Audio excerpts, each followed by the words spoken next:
Hey, everybody. Good morning, good afternoon, good evening, good night. How are you? How is everything going? You know what? My timestamp lied to me. That's supposed to be an hour and 15 minutes. 1 minute and 15 seconds. I usually go 1 minute with a 15-second buffer, and then I hit the 30-second countdown. But I don't know. It's been kind of misfiring lately. It's been kind of like a 15-second or so delay yesterday and today pushing that button. So we missed the mens RIA thing. So I think we better do that right now. Let's listen to some mens RIA just to get us going, shall we? What do you got? I think I can prove to a judge that both of these men had the mens RIA. What the hell is a mens RIA? It's a legal term the lawyers use. It just means the intention to commit a crime. Okay, come on, let's go. Mens RIA? Put the cuffs on him. How could we have gotten mens RIA? We take blood? Can you do it without taking blood? We both use condoms. How is this possible? I want to see a doctor. Can I have an independent blood test? Money! I feel sick. What are you doing? Mens RIA! I am not gay. I have relationships with women and sex with men. And I got news for you. That means you're gay.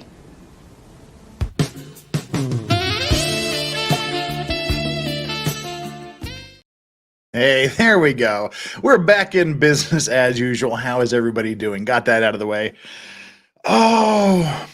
Just so you know, today's a kind of a different sort of day in that I have injured myself.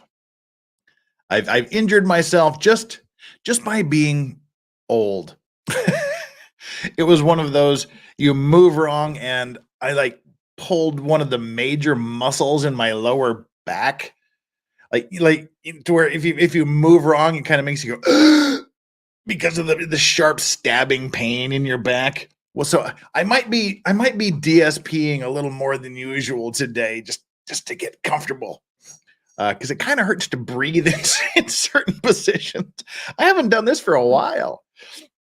Oh God, I missed one day at the gym and all my muscles tighten up in my effort to get less fat.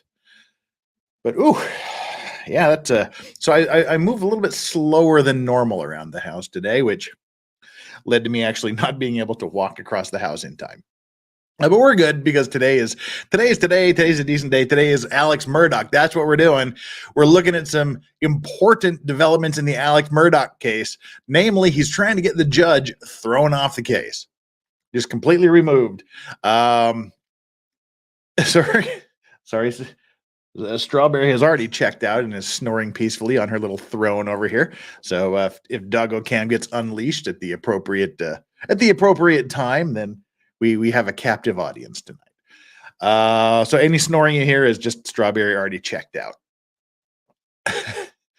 Oh, that hurt. Let's see. What else was I going to talk about in the pre-game show here? All right. Okay. Let's talk about what's coming up in the near future. Tomorrow, Chandler Remington and I will be doing our usual O.J. Simpson Thursday chill stream, sort of MST3K style, where we sit around and make fun of the witness and just have a chill stream with y'all. Then that's only gonna be going on a couple more weeks, probably 4 more weeks or so. But 2 weeks of what's her face, and Andrea Mazzola, and then maybe a week and a half of closing arguments, and then we'll do the verdict. Then we're going to move on to a new trial, a new old school trial, which is actually a very, very fascinating case. So stand by for the news relating to that once we wrap up Oj. And then Friday is the F It Friday stream. That's our griftathon. That's our boozy griftathon where we try to liberate as much of your money as possible. You throw all of your drachma, your dollars, your dineros, your pesos, your everything at my feet, and I drink for money like a trained chimp. It's all in good fun. We just joke around. We have a little bit of fun, and we all know it is just exactly what it says it is. It's a boozy griftathon. We've got a good cast of characters. Ozzy will be there. Chandler Remington will be there. Jasmine Jafar will be there. That Star Wars girl Anna should be there. Joe, Good Logic Joe, he said he would be stopping by. Valhalla's invited himself. So we've got we've got a pretty good show lined up, and it'll continue to grow and develop as the time goes on. We'll be starting at a kind of a different time. We'll be starting Friday morning at around 10 a.m. Eastern time, and we'll just go until my liver checks out or the funds dry up and it's no longer worth my time. We'll have fun. 24-hour stream, asks Alan. 24-hour stream has got to happen. It'll probably happen around a holiday sometime. New Year's, maybe Christmas, maybe, I don't know. Could be just slightly into the new year, whenever the lunar new year is, and I've got like a 3-day holiday from work, so I can just check out for a while. But I swear within the next 2 months, we will do a 24-hour stream, because I've been saying I'll do a 24-hour stream for about a year now. That's really all that's coming up. And next Monday will be another Maritime Monday. And let's see, we don't have a poll up today because, just do what you need to do. Do all the YouTubey things. Mods, just keep reminding people to do the YouTubey things. We've currently got 256 of you here waiting for me to shut the hell up and get on with the Alex Murdaugh thing. But only 97 of you hit that like button. I'm not doing shit until at least 3 more of you hit that like button. We get up to 100 likes. Preferably, I'd like 167 of you to hit that like button and get us up to 265 likes. But all right, few of you listen, so we're good to go. What did Nana, what did Joe do? Joe did something. Joe always does something. Your liver will never check out. It's from hell. Wrong. Oh, you're talking about 24-hour streams. Yeah, it's just that, see, I have a real job I have to go to every morning. So a 24-hour stream kind of is difficult for me to do. I'm not my own boss. But we'll get to it within the next 2 months, I promise.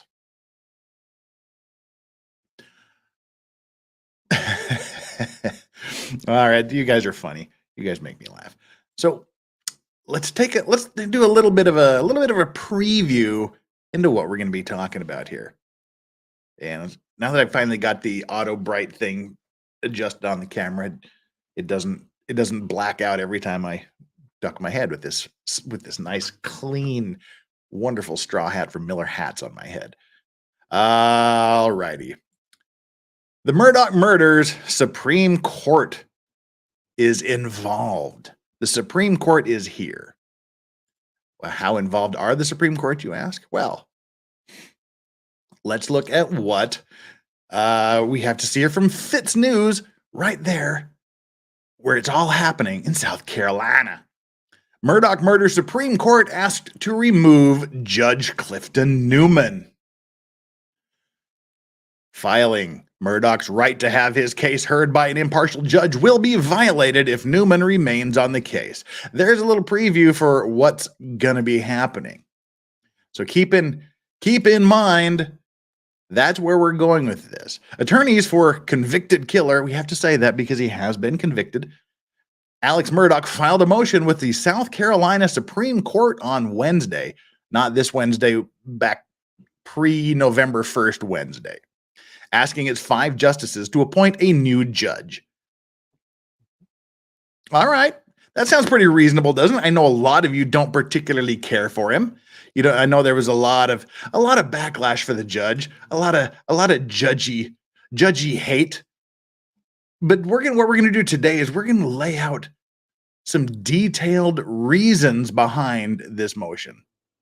And what we're doing here is we're getting a little bit of a background as to what's going on. And let's see here. I'm trying to resize my window, but it's being uncooperative. There we go. Subscribe. Yes, subscribe to me too.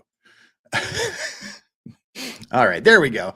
We're good to go. Just wanted to make sure we can embiggen ourselves. You should always embiggen yourself if possible. Right.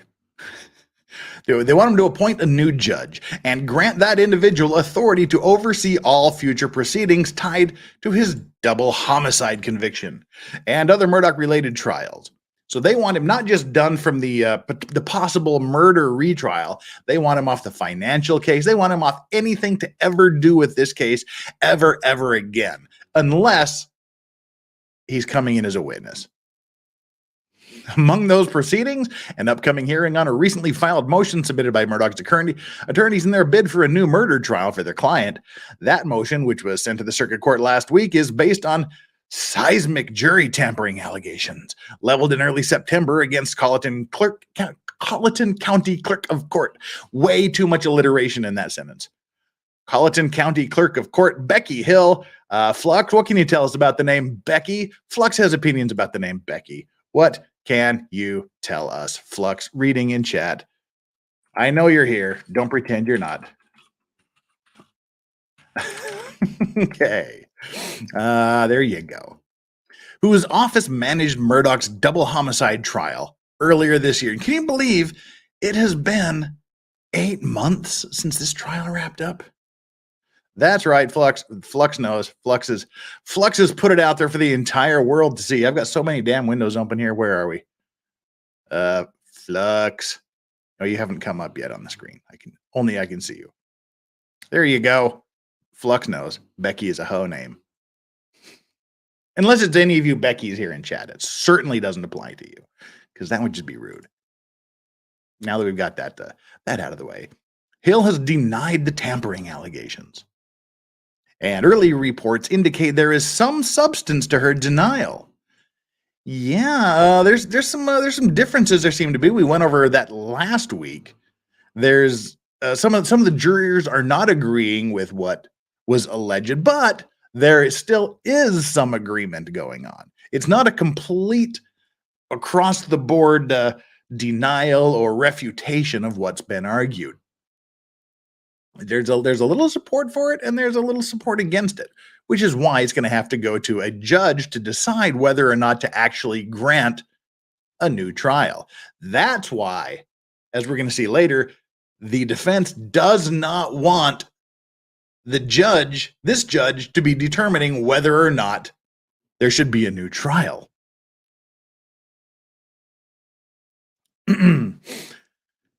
So, Hill has denied the tampering allegations, and early reports indicate that there is some substance to her denial. The filing submitted today, November 1st, 2023, by Murdaugh's attorney took direct aim at South Carolina Circuit Court Judge Clifton Newman. Well, it doesn't get any more directly aimed at him than saying this is a motion for him specifically to be removed from the case, who is scheduled to retire from the bench in 3 months. The 71-year-old judge was appointed by South Carolina Chief Justice Donald Beatty in September 2021 to preside over any and all cases tied to the Murdaugh murders saga. Ooh, it's even in parentheses. Not parentheses, what do you call this? Quotation mark. The primary focus of the filing, Newman's status as a potential witness as it relates to the jury tampering allegations. That's right. Judge Newman has personal knowledge about the clerk of court's conduct, which will undoubtedly be disputed at an evidentiary hearing. Murdaugh's attorneys noted in a petition, PDF attached, for a writ of prohibition. The writ of prohibition is basically what it says. It's a writ, an application, a motion to prohibit the judge from having anything to do with this case. Murdaugh's attorneys noted in a petition for a writ of prohibition filed with the Supreme Court. The petition was filed by Murdaugh's attorney Dick Harpootlian, Jim Griffin, Philip Barber, and Margaret Fox. MF. Beyond that, the petition addressed Newman's comments from the bench and in the media in the aftermath of Colleton County's jury finding Murdaugh guilty of the murder of his wife and younger son.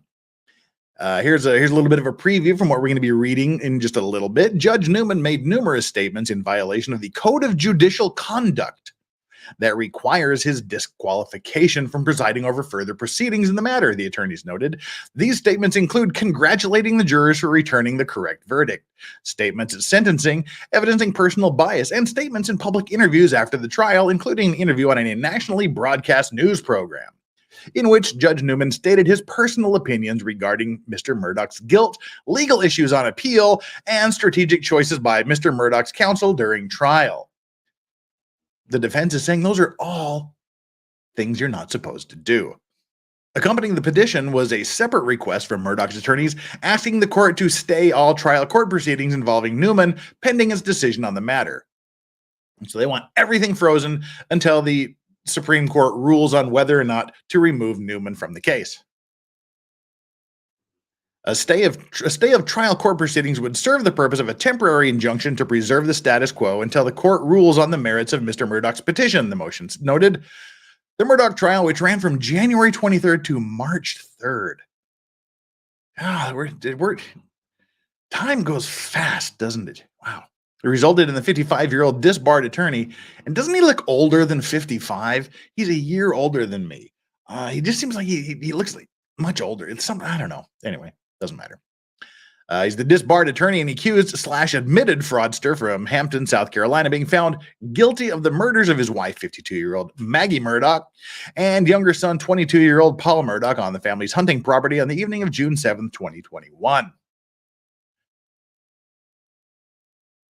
Been there, done that. Says, so essentially you should just never comment on anything or share your opinions in public. That's a very, very good rule of thumb for judges. Never comment on a case you're involved in.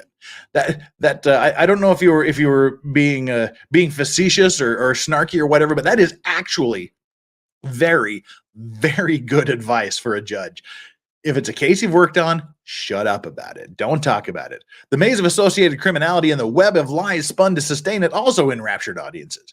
Newman emerged as one of the heroes of the trial. A judge should never be the hero of a trial, and has earned near universal plaudits for his handling of the various Murdaugh cases. Well, he's clearly, the people that are looking at whether or not he's earned universal plaudits doesn't really seem to be looking at LawTube, because there was a lot of complaints about the way he was handling this and some of the ways he was ruling, sort of letting everything in and God/jury sort it out. Since the trial ended, though, he has not been shy about voicing his opinions on the case. There he is. There's the man, right? There's the man himself.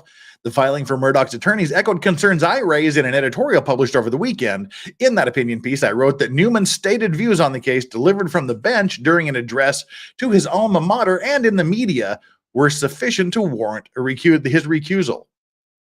And I have been in contact with the author of this article, who is also I don't know if you remember, a long time ago, we watched an interview with Becky Hill that the journalist guy did about her upcoming book.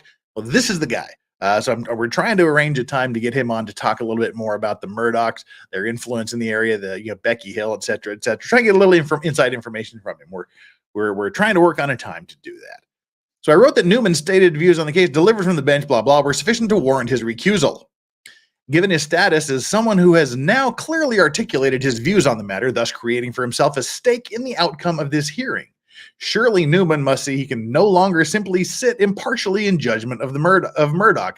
I noted in that column. Exactly. He says, I support this. I agree with this. This happened, this happened, this happened. That raises the question, is he going to rule against something that will make his opinion incorrect or wrong? To be clear, I was not and am not questioning Newman's integrity. Of course, you want to go back in the courtroom. Having been in the courtroom for the duration of the 6-week double homicide trial and having covered all the pre-trial motions and post-trial press conferences and status hearings, my admiration for Newman is widely known and has been consistently and effusively expressed. I wrote, indeed, I often wrote how his handling of this case was single-handedly restoring the public's faith and trust in South Carolina's badly broken system of justice. I don't know if what he was doing on that bench was fixing South Carolina's badly broken system, how really, really, really bad was it actually? Because I didn't like a lot of what he did. Still, I concluded Newman should refrain from having any further involvement in any Murdaugh-related cases due to his statements. He has expressed his bias, noting for the record his lack of objectivity for any future proceedings, I noted. Will the Supreme Court see it that way? Stay tuned as our news teams dig deeper into those filings and prepares a more detailed and expansive report. All right, that's the preview of what we're going to be getting into here today. And let's see, how are we doing over here? Looking through. Oh, no, I thought we had a monthly a new member, but that was not that Susan who we've already welcomed yesterday. So, hey, Susan, if you're still here, welcome again to the Clean and Sober crew. All right. Scrolling back through here, seeing what you guys are thinking. Becky got back. Becky is a fine name. Well, there's a well-known Vice Squad exception. Yes, of course. Anybody named Becky here is clearly a good Becky. We like all the Beckys here. Oh my God, Becky, look at her butt. Exactly. Becky got back, as the statement goes. But what about Rebecca? I think Rebecca depends on how you spell it. That's what I'm led to understand. That it depends on how you spell Rebecca. But by and large, Becky itself, Flux with her Mocha Poon, it would not be a Murdaugh stream without that.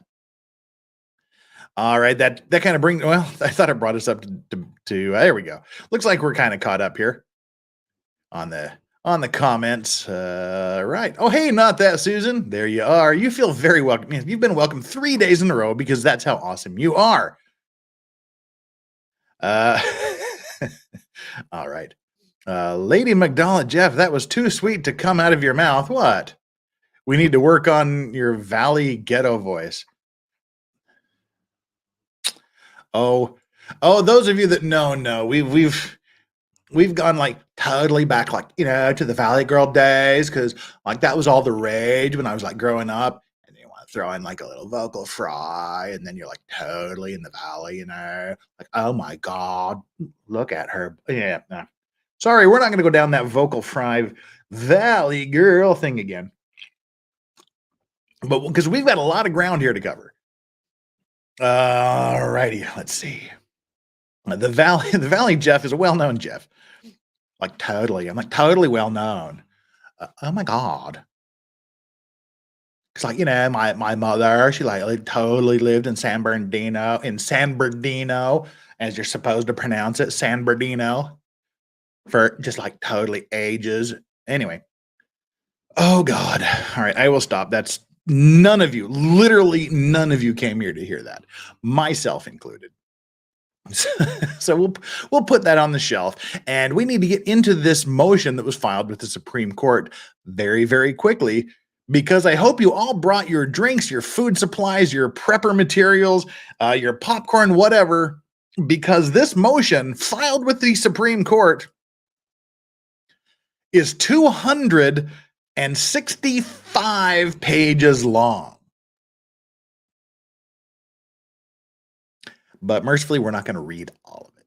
We're going to read a substantial part of it. So settle in for the ride. But we're not going to read all 265 pages of it.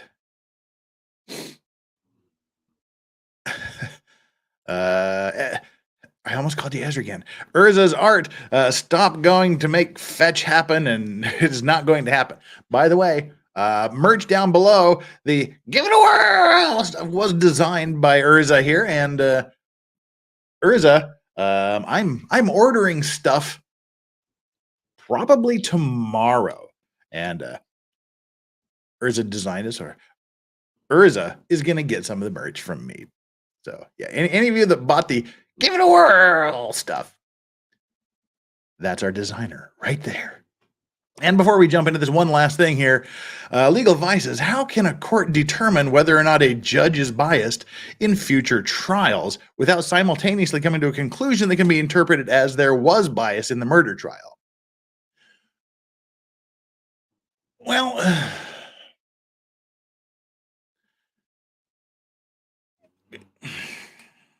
I think it's easy. You can say, okay, here's the deal. He didn't, this is what I thought about it. The jury agreed, the jury came to the decision I agreed with. I did everything fairly. I did everything properly, but I think they came to the right decision. And this was what the lawyers did wrong. This is what the lawyers did right. Once you voice your opinions, they're out there. And I think they're a known quantity at that point.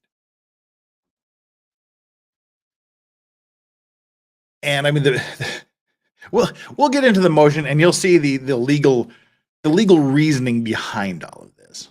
Hey, Talk with Sally, good morning to you. Excited Utterance also here in the house.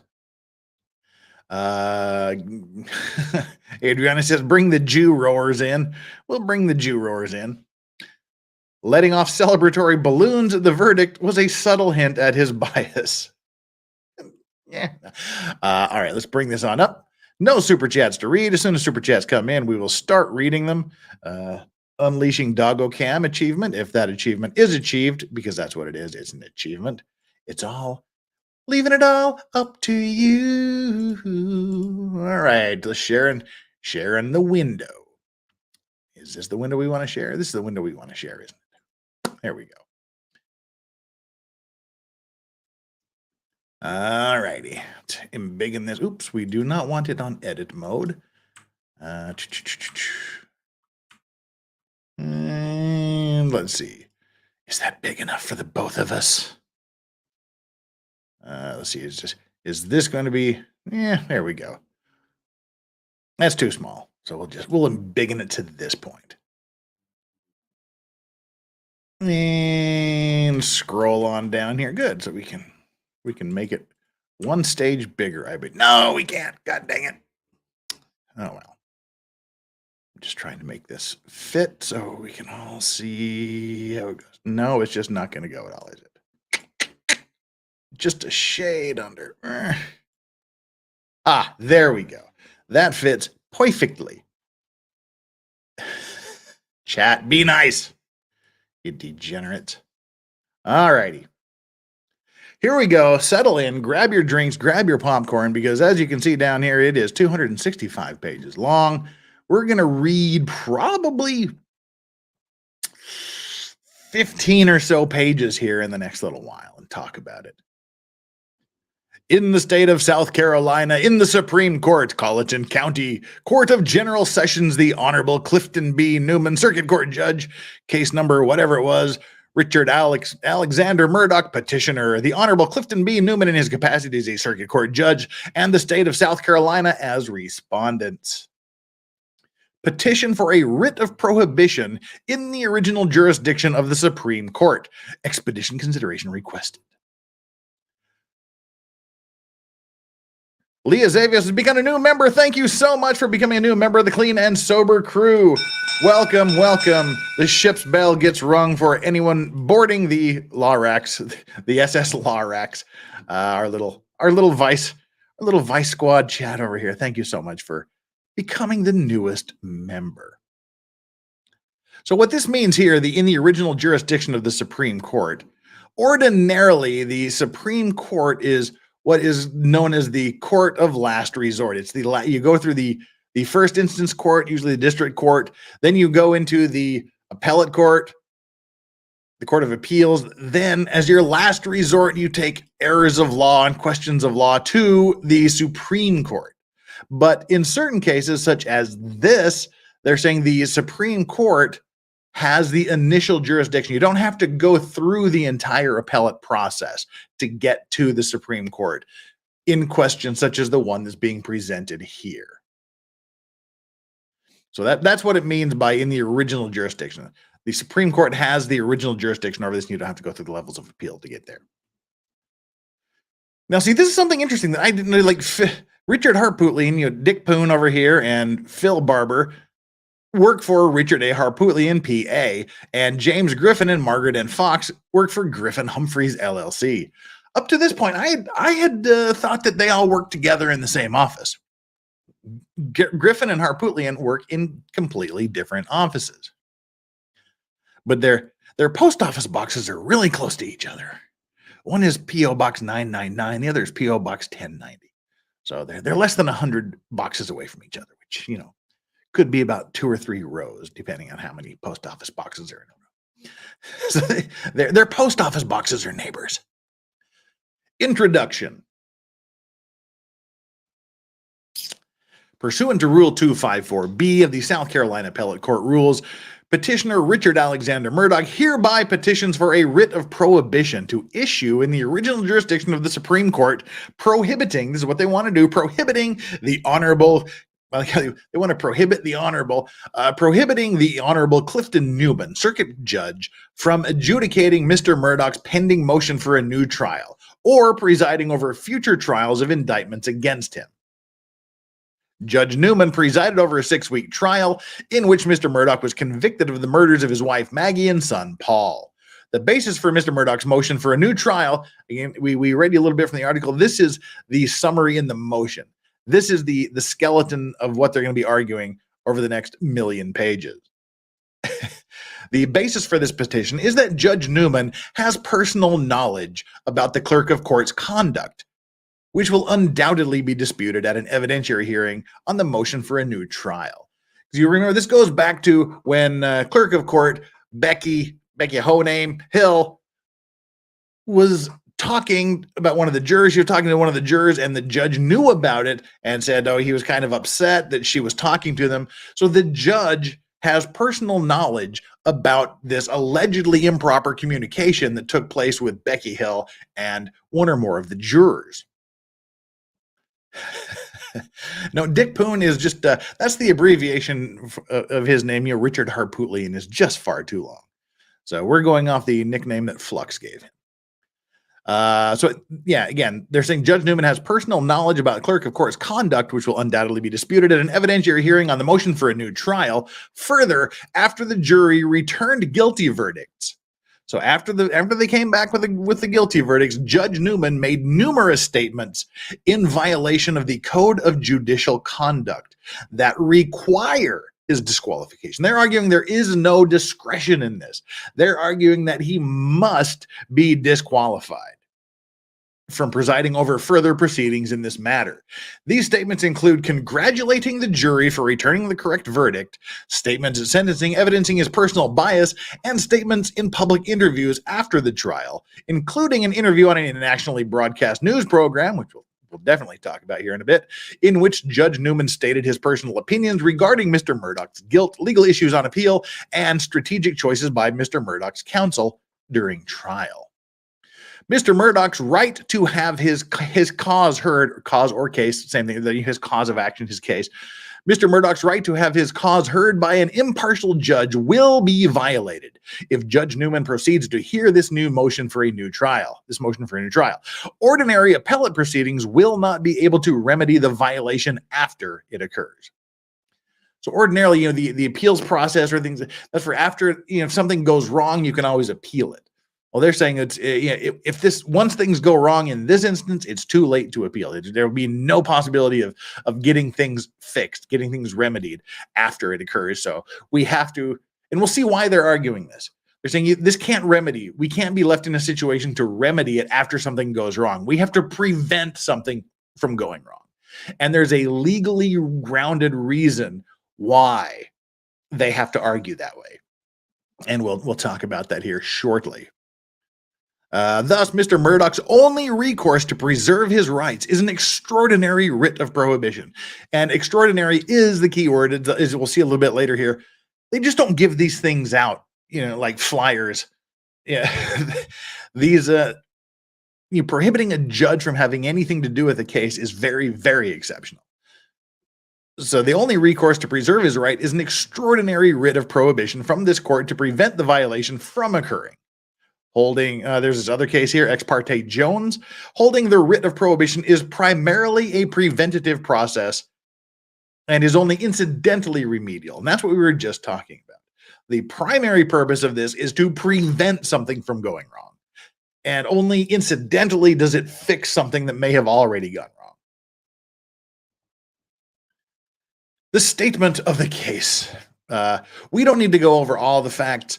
We'll go over a few of them, but we basically know what the case was about and what happened. But I think it's very interesting that they start out, the very first sentence in their statement of the case is, Mr. Murdaugh is a disgraced former attorney and drug addict. I think there's a legal strategy going on there. I mean, ordinarily, you want your client to be above reproach. You want him to be a pillar. You want him to come across to the jury as a respectable individual. But when that ship has sailed and you're sort of left knowing that your guy is kind of a bad dude, a lot of times you have to resort to I know my client is a piece of crap. Or I know my client is a complete asshole. Or I know my client is a disgraced attorney and a drug addict. I know he's been accused of stealing millions of dollars. I know he's a horrible human being, but he's not so horrible that he killed his family. That's kind of what I think they're going with that strategy there. You know, he's a disgraced attorney. He's a drug addict. He's been accused of all these financial crimes. He's a bad guy. He's a slimy human being, but he's not so slimy he would kill his family. And in a way, that can be an effective strategy at times. Like, okay, yeah, we agree he's all of this, but no, we don't. He might not be all of that. MG Law says, yeah, that's a cordial start to your brief. Shows that even though he has those problems, he is still entitled to due process and a fair proceeding. And just because he has those problems and he may have committed other crimes doesn't mean he committed the really, really bad ones you're accusing him of.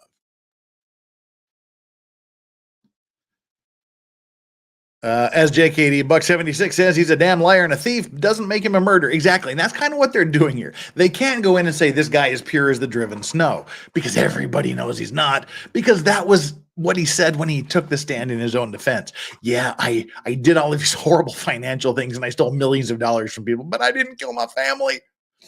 So we don't need to go over all of these. We'll skip down to the facts that matter to this particular motion. Mr. Murdaugh was sentenced the next day. But this is where our problem, according to the defense, starts. When the jury returned its verdict that evening, Judge Newman congratulated them on reaching what he saw to be the correct verdict.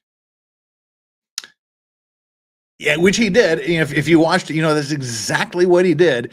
He said, the verdict that you have reached is supported by all of the evidence, pointing to only one conclusion.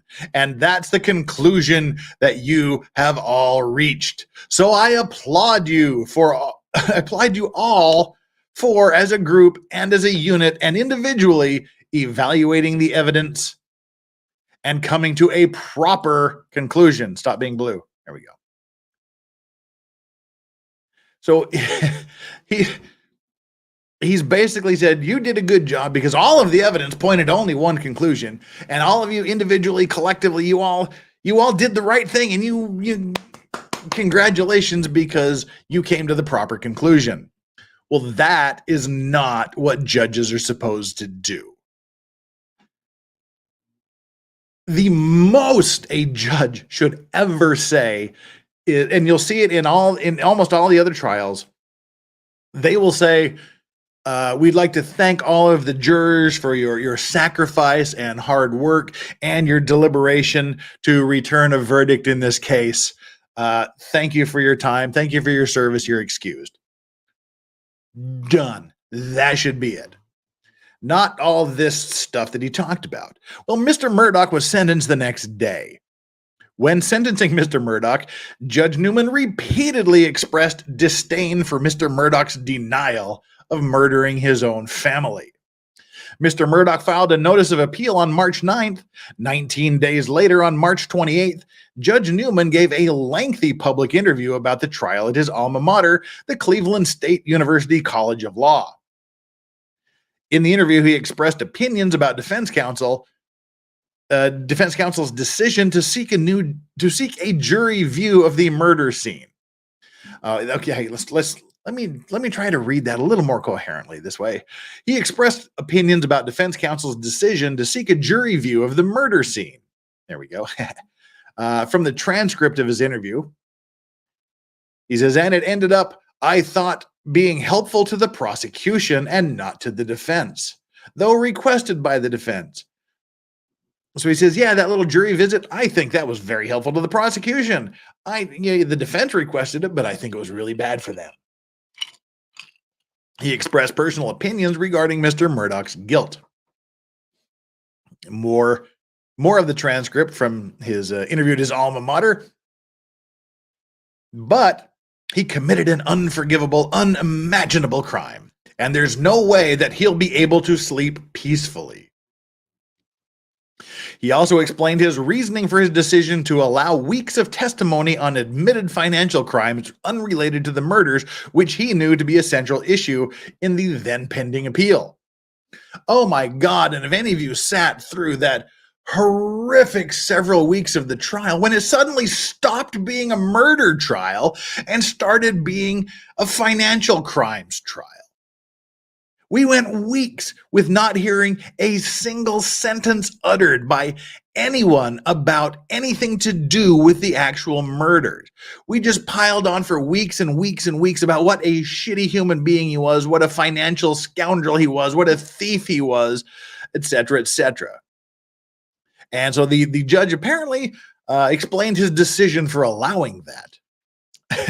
Later on, or shortly before June 21st, 2023, Judge Newman gave another interview on the Today Show, a national broadcast, again expressing his personal opinions regarding Mr. Murdaugh's guilt, where he said, "I cannot imagine him having a peaceful night knowing what he did. I'm sure if he had an opportunity to do it over again, he'd never do it." Again, the judge shouldn't be saying these things. The judge should be saying the jury returned a verdict that they thought was just and correct, and they convicted him of this. Keep your personal opinions out of it, judge, because there's going to be an appeal. And for just this exact reason, the appeal is handled, all of the stuff leading up to the appeal is handled by the judge until it actually gets to the appellate court. Well, on October 1st, 2023, the Colleton County Clerk of Court, Rebecca Hill, see, that's how her name is spelled the incorrect way, from what I'm led to believe, published a book, Behind the Doors of Justice, about Mr. Murdaugh's trial. The book was a final straw that led to some jurors coming forward to describe Ms. Hill's jury tampering. And if you look back and you read some of the articles or you watch some of the streams we did, once the Becky Hill stuff came out, Harpootlian and Griffin were talking about approaching the jurors to get information about, maybe what had happened, what went into the deliberations, etc. Nobody wanted to talk to him. Nobody wanted to talk to Murdaugh's lawyers. None of the jurors, across the board, they all refused to talk to him. Then Becky Hill comes out with her book talking about what happened, the jurors wanting their 15 minutes of fame, trying to get, and that's when that's when three of the jurors came forward and made these allegations against her, saying this, okay, she's crossed this line, this never happened, this is what she did, this is all the things she did. They didn't like being ratted out in a book or mentioned in a book. That's when they came forward. So they're saying that was the last straw. This book was the last straw that led some jurors to come forward and to describe Ms. Hill's jury tampering. In brief, jurors stated that after the state rested and the defense began its case, Ms. Hill entered the jury rooms often. And for weirdly, which is something I've never heard of before, they had the jury separated into two different rooms. I've never heard of that, but whatever. That's what they did. I don't know if they do that for every trial, because they have really tiny rooms or what. But yeah, the jury was separated into two separate rooms. So she entered the jury rooms often, telling jurors not to let the defense throw you all off or, quote, distract you or mislead you, and telling them, quote, not to be fooled by Mr. Murdaugh's testimony in his own defense. She had multiple private conversations with the jury foreperson, a court-appointed foreperson who replaced the jury-selected foreperson. That was the one funny thing that I think the judge did. When the jury appointed their own foreman at some point during the trial, the judge found out that the jury appointed their own foreman. He went, "Oh, no, no, no, no. You don't appoint the jury foreman. I will be appointing the jury foreman. So whoever you appointed as the jury foreman, you are not the jury foreman. And I nominate you, I determine you as the jury foreman." I thought that was kind of funny. That the judge said, "Oh, no. You've gotten ahead of yourselves, folks, by appointing a foreperson. That's what I'm going to be doing." So anyway, she had multiple private conversations with a jury foreperson, a court-appointed foreperson who replaced the jury-selected foreperson. She fabricated a Facebook post Allegedly, she fabricated a Facebook post in an attempt to remove a juror she thought might vote not guilty, who was removed on the last day of the trial for a different reason. Judge Newman even stated on the record in-camera proceedings, "Oh boy, I'm not too pleased about the clerk interrogating a juror as opposed to coming to me and bringing it to me." I think that statement alone, you don't even have to worry about what's on the other 265 pages of this, or 264 pages of this 265-page motion. I think that statement alone should get him booted off the case and prevented from ever having anything to do with another Murdaugh trial ever again. Because he knew it's right there on the record. This isn't an allegation. This isn't a supposition. This isn't extrapolating. This is an actual statement on the court record. Oh boy, I'm not too pleased about the clerk interrogating a juror as opposed to coming to me and bringing it to me. He knew there was potential jury misconduct at that point. And now he gets to be a witness to talk about that later, apparently. After Judge Newman made that comment, Ms. Hill interrogated the juror again about her views on the evidence presented and the views of other jurors. Exhibit D, when the jury began deliberating that evening, Ms. Hill told them that this shouldn't take us long, and that if they deliberated past 11 p.m., they would be taken directly to a hotel, even though none were prepared to stay overnight. She told the jury that they would not be allowed to take smoke breaks, and they had previously been allowed, as they'd been previously allowed to do so during the 6-week trial. There were 6 smokers on the jury. That's important to notice because if this occurred, and Becky Hill has denied every single one of these across the board. We went through her denial last week. She's denied every one of these allegations. None of it ever happened, according to her. But if we presume that it did happen, and she said, you guys do not get smoke breaks until you come back with a verdict, they're essentially telling 6 drug addicts that they just have to suffer through withdrawals until they come back with a decision. She told jurors that after the trial, they would be famous and predicted that the media would request interviews with them. She even handed out reporters' business cards to jurors during the trial. And she traveled with jurors to New York City when they appeared on the Today Show. That happened. That part actually happened. And she was weirdly fascinated that the Today Show would pick them up in what was it, black Ford Broncos, I think she said, something like that, or some sort of black SUV. And she was really just, oh my God, I could ask for anything and they would bring it to me. I asked for pizza and there it was. They just brought me pizza. She was really fascinated with being in the big city and being a celebrity. On September 5th, well, speaking of being a celebrity, speaking of being the top celebrity here, hold tight. We got one more paragraph to get through. Then we're going to talk about a true celebrity. On September 5th, 2023, Mr. Murdaugh filed a motion to suspend his appeal and for leave to file a motion for a new trial based on the evidence of Ms. Hill's jury tampering, attaching his proposed motion for a new trial as an exhibit with supporting affidavits and documents. We've gone through those as well. On October 17th, 2023, the Court of Appeals granted the motion. Order, State v. Murdaugh, appellate case number, this case number. Mr. Murdaugh filed his motion for a new trial with the Colleton County Court of General Sessions on October 27th. Judge Newman is currently assigned to decide the motion. So Judge Newman, who they're trying to get kicked off the case, is the judge that currently is supposed to be deciding whether or not to grant a new trial. So they want him off of this. And again, they're going to go through all these legal standards and reasons why. So what we talked about here, what recently was this motion to suspend the appellate proceedings. And what that means is, like I said, it's filed on appeal. The appeal is going, but they want, we have to stop this appeal right now, just put everything in limbo. And then we have to decide whether or not we deserve a new trial. Because if we deserve a new trial, then the appeals just go away. So let's push the pause button on the appeals. If we don't get a new trial, the appeals will continue. If we do get a new trial, then the appeals go away and we go back to square one and start over again.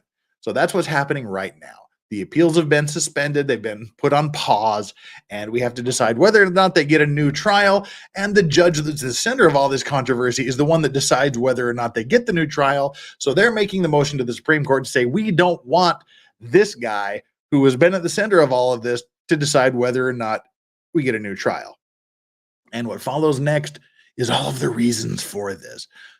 But I mentioned we have a true hero in our midst.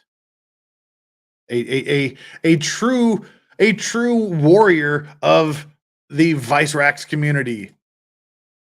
Mr. John with a $5 super chat, starting us out with these super chats for today, bringing us $95 away from unleashing the Doggo Cam achievement.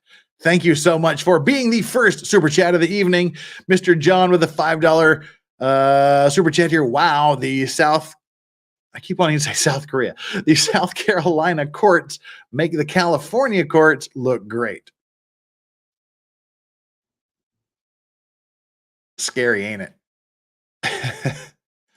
And Brananko, who's been a member for 12 months. Woo-hoo, for 1 year, a member for you. Hey, shouldn't I get a poker chip or something for a whole year of cleanliness sobriety? Well, it's clean and sober tier membership in name only. You're not actually required to stay clean and sober, as long as it's legal to do what you're doing, because we always want to make sure we enjoy our legal vices. We don't want to enjoy those illegal ones. So yeah. Thank you so much for the 12-month membership, and thank you, Mr. John, for opening the floodgates of super chats for the evening. Okay, let's jump back into this here, and let's say you have some things here in chat. Us smokers are a dying breed. Yeah, don't read the book; it's horrible. We read a few passages from it, and it wasn't very good. It was some really, really bad writing. South Korea, yes. That's how the French spell it. So yeah, the new trial is the one thing Judge Newman wouldn't allow. That's kind of why they want him off. That's exactly what they think. Oh, Flock says my cigs just went up another $1. They are taking away my legal vice. How much is a pack of smokes in a big city in the States these days? I have no idea. Here in Korea, last I heard, a pack of cigarettes was about $4.75, $5 a pack. The audiobook was fire. Didn't she read the book herself? I remember there was something ridiculous about because we listened to about 30 seconds of the audiobook. $10. Good God. 12 in Seattle. Massachusetts is almost 14 a pack for Marbs, like Reds. Mine $12 for Flux. See, that's why I'll just need to start going to cigars. They're better. They're better for you. They last longer. Everybody should smoke cigars. Cigars are the way to go. Or pipes. Pipes are dirt cheap. You can smoke pipes like really cheaply. You buy one pipe and then the tobacco is darn cheap. So that's what I would recommend. $40 a pack of 20. Australia is awesome. Wow. All right, folks. Vodka Blood said I smoke cigars too. Well, it's because you're a good human. And before we move on, I need to squeeze me a little bit of lime here into this glass that I've got in front of me. Squeezing a little bit of lime in our Shackleton whiskey glass. We've got a Shackleton whiskey glass, but we're not having Shackleton whiskey. We're pouring in a little bit of rum in there. Just get a little bit of Bacardi because it's cheap, and then we top it off with a Coke that's around here somewhere. It was a buy one get one free thing on Pepsi, so it's not actually Coke. It's rum and Pepsi we're drinking. Okay, folks, pipes get real expensive once you start aging your tobacco in bourbon. Well, you can buy bourbon barrel aged tobaccos for fairly cheaply. But anywho, that's enough of that. Let's get back into the motion. Let me take another little sippy sip here.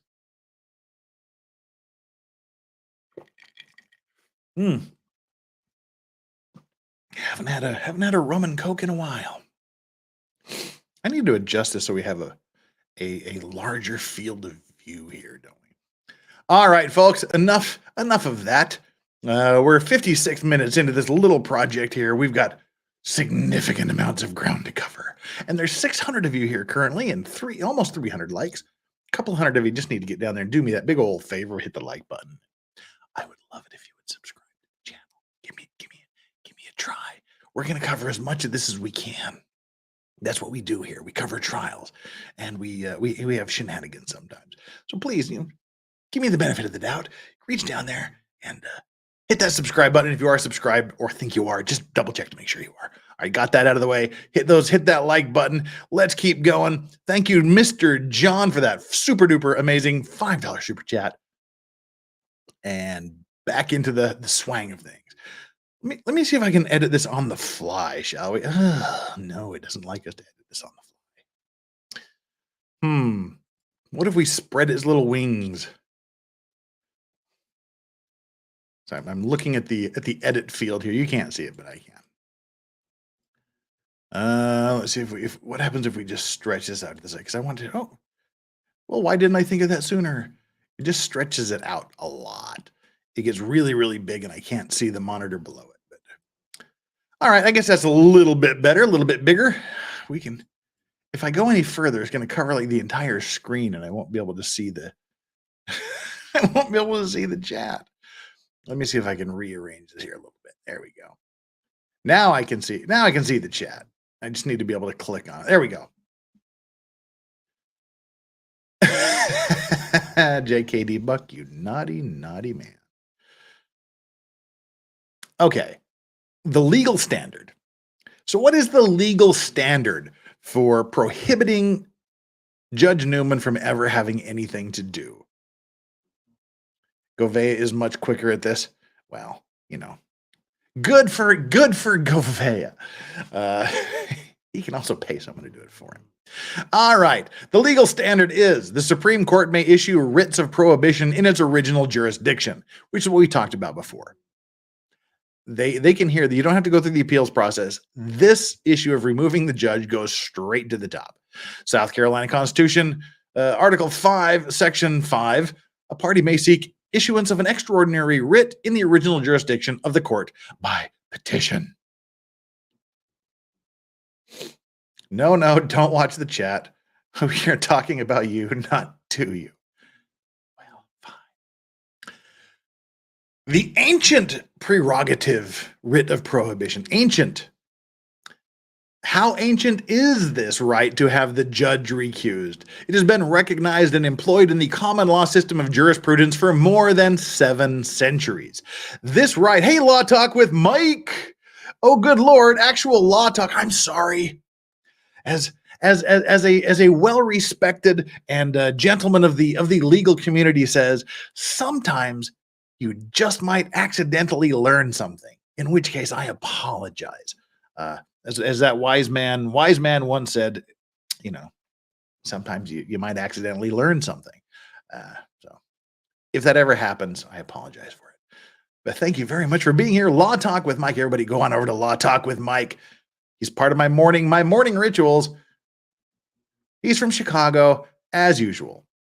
Okay, folks, let's get back to this ancient prerogative writ of prohibition that's been around for 700 years. At least for 700 years, people have been able to petition the court to remove judges from hearing their case. And that's what we're looking at here. It's been part of the common law system of jurisprudence for more than 7 centuries, and like all prerogative writs, should be used with forbearance and caution and only in cases of necessity. Again, this is they call it an extraordinary writ because it is. It just shouldn't be the default action that happens. Oh, I don't like the cut of this judge judge's jib, so let's get him off the case. No, it should only be in cases of necessity. It is primarily a preventative process and is only incidentally remedial. This is what we talked about at the beginning. This is mainly to prevent an injustice, to prevent something improper from happening, not to fix or to remedy a situation that's already occurred. The writ will be granted only to prevent an encroachment, excess, usurpation. Usurpation is a good word. To prevent an encroachment, excess, usurpation, or improper assumption of jurisdiction on the part of an inferior court or tribunal. And inferior, they don't mean a sucky, shitty court. They just mean a lower court or tribunal, or to prevent some great outrage upon the settled principles of law and procedure. By writ, but the writ may not be invoked to perform the office of an appeal. Yeah, the purpose of this is not to have a perfunctory appeal of the situation. If the inferior court or tribunal has jurisdiction of the person and subject matter of the controversy, the writ will not lie to correct errors and irregularities in procedure, or to prevent an erroneous decision or an enforcement of an erroneous decision. So yeah, you can't use this to remedy a problem from the jury, a bad jury verdict or some improper process. That's not what this is for. This is to prevent these things from happening in the future. If the court in which the original action is brought has jurisdiction and the usual remedies provided by law are adequate and complete, the writ should not issue. So they have to show that the usual remedies of the appellate process are not going to solve this problem. That's what they've got to show. And so we'll kind of highlight some of the parts of the argument. This is where we start to get into a lot of the reading. This is the bulk of where our argument is today. This is the thing to look for. This is the enumeration of things that Judge Newman allegedly did improperly. Argument 1. This is the important part. The Code of Judicial Conduct requires, not an option, not an if, or it requires Judge Newman to disqualify himself from hearing Mr. Murdaugh's motion for a new trial. Well, what are those arguments? Well, number 1, Judge Newman has personal knowledge about the clerk of court's alleged misconduct. A judge, here we are quoting from the Canon 3E1B CJC Rule 501 SCACR. A judge shall disqualify himself. It's not an option. A judge shall disqualify himself or herself in a proceeding in which the judge's impartiality might reasonably be questioned, including, but not limited to, instances where the judge has personal knowledge of disputed evidentiary facts concerning the proceedings. Check that box off right at the beginning. I don't think there is any leeway whatsoever to allow Judge Newman to continue to hear this case. That's my own personal opinion. I think the defense is dead correct on every argument they make here. Just from the way they're put. I don't know the first thing about South Carolina law, actually, but I find their argument to be incredibly persuasive on every single point they make. The gravamen of the motion for a new trial. That's another good word, gravamen. The gravamen of the motion for a new trial is that Colleton County Clerk of Court. There's seriously way too much alliteration in that.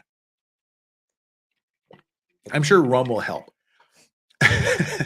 The gravamen of the motion for a new trial is that Colleton County Clerk of Court Rebecca Hill's interactions with members of the jury were improper and material to the merits of the evidence presented at trial. The motion does not suggest that Judge Newman did anything improper during the trial as the presiding judge. However, so again, they're not trying to rectify a problem. They're not trying to remedy a problem. However, Ms. Hill's actions make Judge Newman a material witness regarding her conduct. It's not his conduct in question, it's her conduct in question, and he's a witness, and he's a material witness that has direct evidence of her conduct. For example, in camera testimony, in camera, again, a good old Latin phrase meaning in chambers, in the judge's chambers, outside the presence of the jury. So, for example, in the judge's chamber testimony, statements made in open court and excerpts from Ms. Hill's book indicate that Ms. Hill told Judge Newman about a Facebook post purportedly made by juror number 785's ex-husband, claiming that this juror discussed her opinions about the evidence to the ex-husband. Ms. Hill at some point claimed the post had been deleted, and as evidence, she provided an unrelated, quote, apology post by a person coincidentally having the same name as juror 785's ex-husband.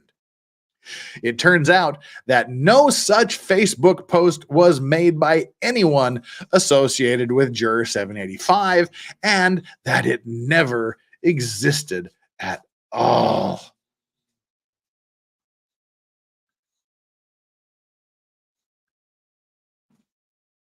Legal Vices, isn't the defense wrong in not asking Newman to recuse himself first before running to the superior court?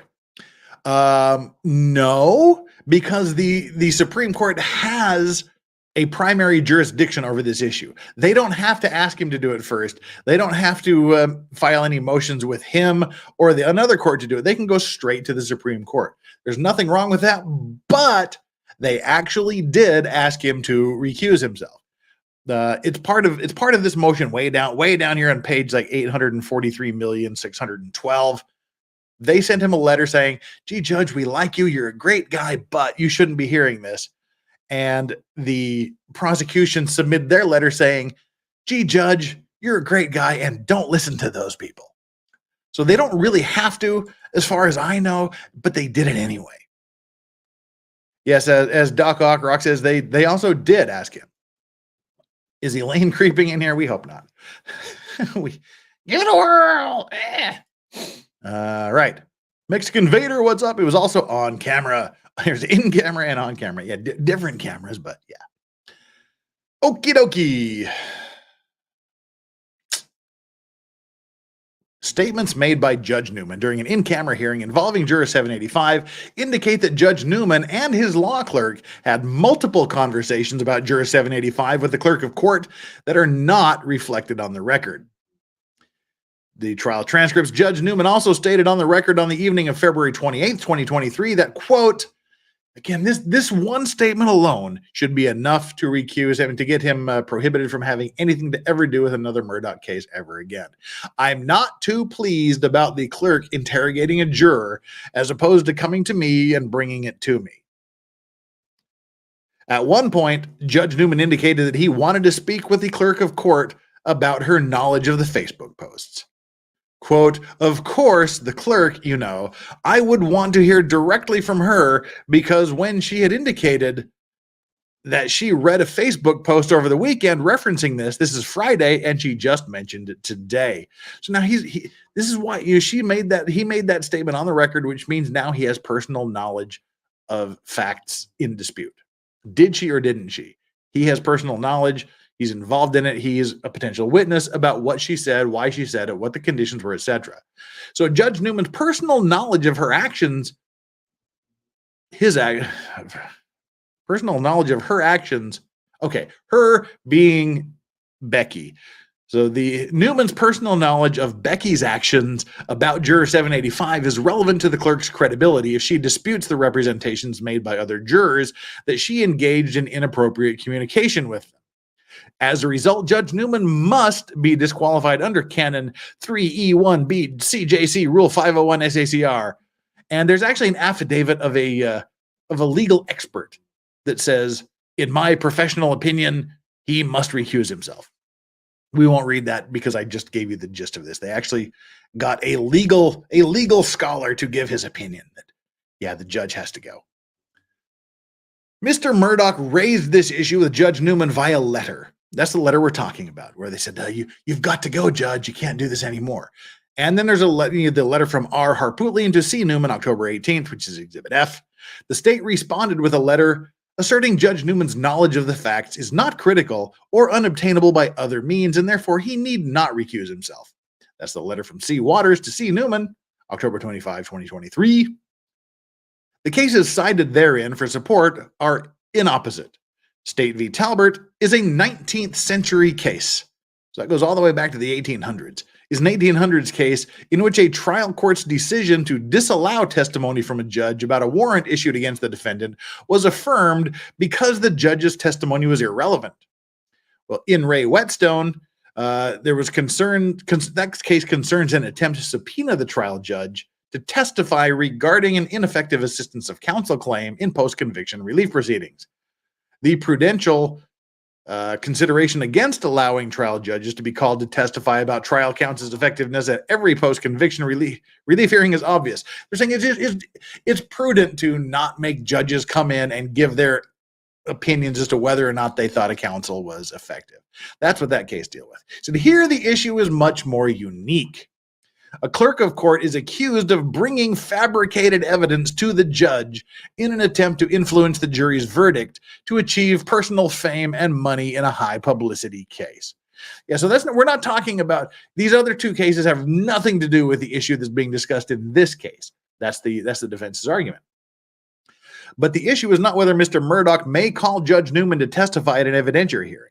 The standard for quashing a subpoena or to throwing out a subpoena to a judge is not the standard for the judge's recusal. It could be the case that the information the judge possesses is readily obtainable from other sources, but that wouldn't change his knowledge of disputed evidentiary facts. So that's what the prosecution was arguing. It doesn't matter because we can get these facts from other sources. They're saying that's not the point. The point is whether or not the judge has personal knowledge, and he has personal knowledge because he talked to Becky. Becky told him, and he knows that Becky was interrogating one of the jurors. So he has personal knowledge. It doesn't matter whether you can get that from other sources. For example, no one would question the need for a judge to recuse himself from presiding over the prosecution of a crime he personally witnessed, even if there were many other witnesses and the crime were caught on video, so his testimony would be unnecessary. I think that is a perfect example. That is a great example of this deal where it's not whether or not you can get the facts from somewhere else, it's whether or not he has knowledge of them. I think that's a great case. He witnesses a murder. You're not going to let him sit as a judge in the case, regardless of how many witnesses or video there are of the incident. Here, Judge Newman has personal knowledge of Ms. Hill's representations to him about a Facebook post she said was by the ex-husband of a juror who was discussing the evidence with him during trial.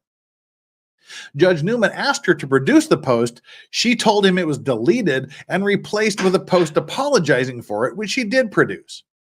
Now, if you'll remember, the problem for Becky here is that the post that she referred to originally was actually deleted before she said she found it. So there's a little bit of a timing problem there, Beck. Mr. Murdaugh alleges the first post never existed and that she knew the purported replacement post was not by the ex-husband of a juror. Ms. Hill presumably will not admit that, which she's flat out denied in an affidavit last week. The facts Judge Newman has knowledge of, therefore, are disputed. They said this is what Becky said and did. Becky says, no, they didn't. Those are, by definition, disputed facts. The judge has knowledge of these disputed facts, so therefore, you're out of here, Judge. They are evidentiary facts because they are evidence regarding Ms. Hill's attempts to influence the jury verdict. Judge Newman, therefore, has personal knowledge of disputed evidentiary facts. It is his personal knowledge of these facts that disqualifies him from impartially weighing evidence probative of them. I think that right there, that one little section, Section A, summarizes everything we need to know to get him thrown off the court. And as far as I'm concerned, everything after this is just padding. Well, let's see how the padding goes, shall we? Before we do that, let's take a little break to lubricate the throat and to check out what you guys are saying here in chat. Is it safe to read the chat? Are you still talking about me, not to me? A judge that knew his clerk interrogated a juror should have been a mistrial. Yeah, I agree. I agree with that. A judge can't judge his own credibility as a witness, therefore his knowledge is material and should disqualify him. Becky is the prototypical law and crime chatter. That's pretty harsh. BJ Becky needs to go away. Yikes. Oh, folks, you are brutal. The retiring judge is probably glad to be done with. He sounds like he really wants to be part of this to me. He doesn't sound like he wants to let this go, because he's already said he's not going to let it go unless he's forced to. Cindy Darkheart, good morning to you. Bush McFadden providing us with more insightful testimony here, more insightful comments. Balls. Right. All right, let's nothing else to read, so let's move on here. Section B. This is argument B, which I like. Also, I literally agree with every single one of these points. They're very, very persuasive. Judge Newman's comments to the jury after the verdict was returned violated Canon 3 of the Code of Judicial Conduct. A judge shall not commend or criticize jurors for their verdict other than in a court order or opinion in a proceeding. That's pretty black and white right there. A judge shall not commend or criticize jurors for their verdict, but may express appreciation to the jurors for their service to the judicial system and the community. That's what we talked about before. That's exactly what it should have been. It should have been, thank you so much for your service. You've put a lot of effort and a lot of time away from your families and friends and your jobs to hear this case. Thank you so much for considering the evidence and coming to the verdict you reached. You're dismissed and you don't have to sit on a jury for a very long time.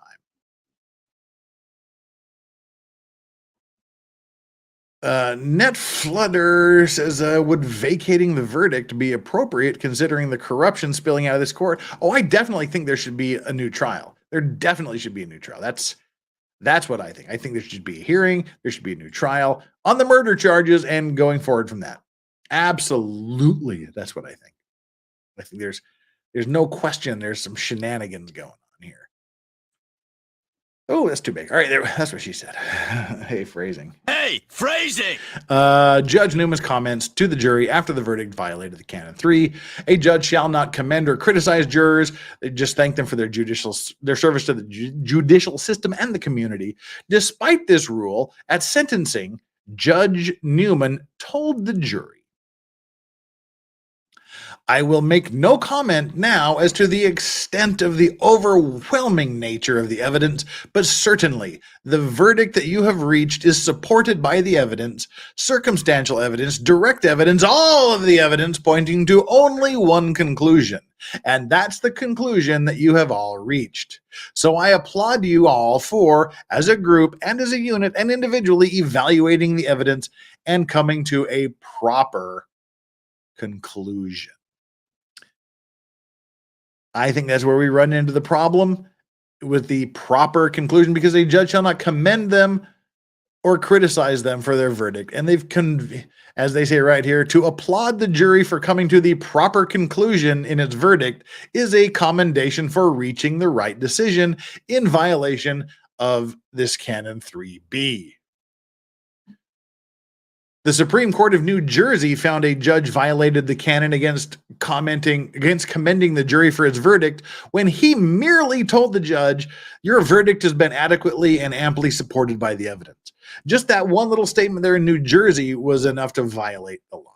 And Judge Newman went way beyond that. In re Mathusius, anyway, Judge Newman's comment applauding the jury for coming to a proper conclusion. The only one conclusion that all of the evidence pointed to is, in contrast, a much more egregious flouting of the well-known rule against commending or criticizing the jury for its verdict. Further, Judge Newman's use of the word overwhelming to describe the evidence when applauding the jury for coming to the only conclusion that all of the evidence pointed to was no accident. As the court is aware, overwhelming is a term of art in reviewing criminal proceedings. A term of art means it's a special vocabulary used in court. I mean, we know what the lay term overwhelming means, but he's saying that in the legal community, in the legal review of criminal cases, overwhelming has a very, very specific meaning when it's put in this light of criminal proceedings. And the judge knew this, and he used this intentionally. That's what they're saying. As the court is aware, overwhelming is a term of art in reviewing criminal proceedings. Trial errors may be deemed harmless if the evidence is otherwise overwhelming. So they're saying, yeah, okay, even if all the evidence is so overwhelming that any little problems are overcome by the evidence, then there's no error, and the verdict should stand. So he's saying, by saying the evidence is overwhelming, he's just taken this appellate argument off the table. So he's saying that the evidence was so overwhelming that any trial errors that he committed are just harmless because the evidence is so overwhelming.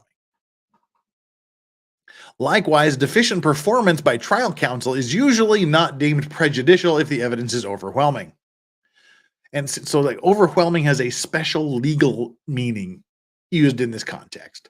By commending the jury for coming to the only conclusion permitted by the overwhelming evidence, Judge Newman was placing into the record his opinion that if his decision to allow weeks of testimony on financial crimes unrelated to the murder, which he admits was pretty controversial during his Cleveland State interview, if that is an error, it shouldn't result in a new trial because all the other evidence was overwhelming.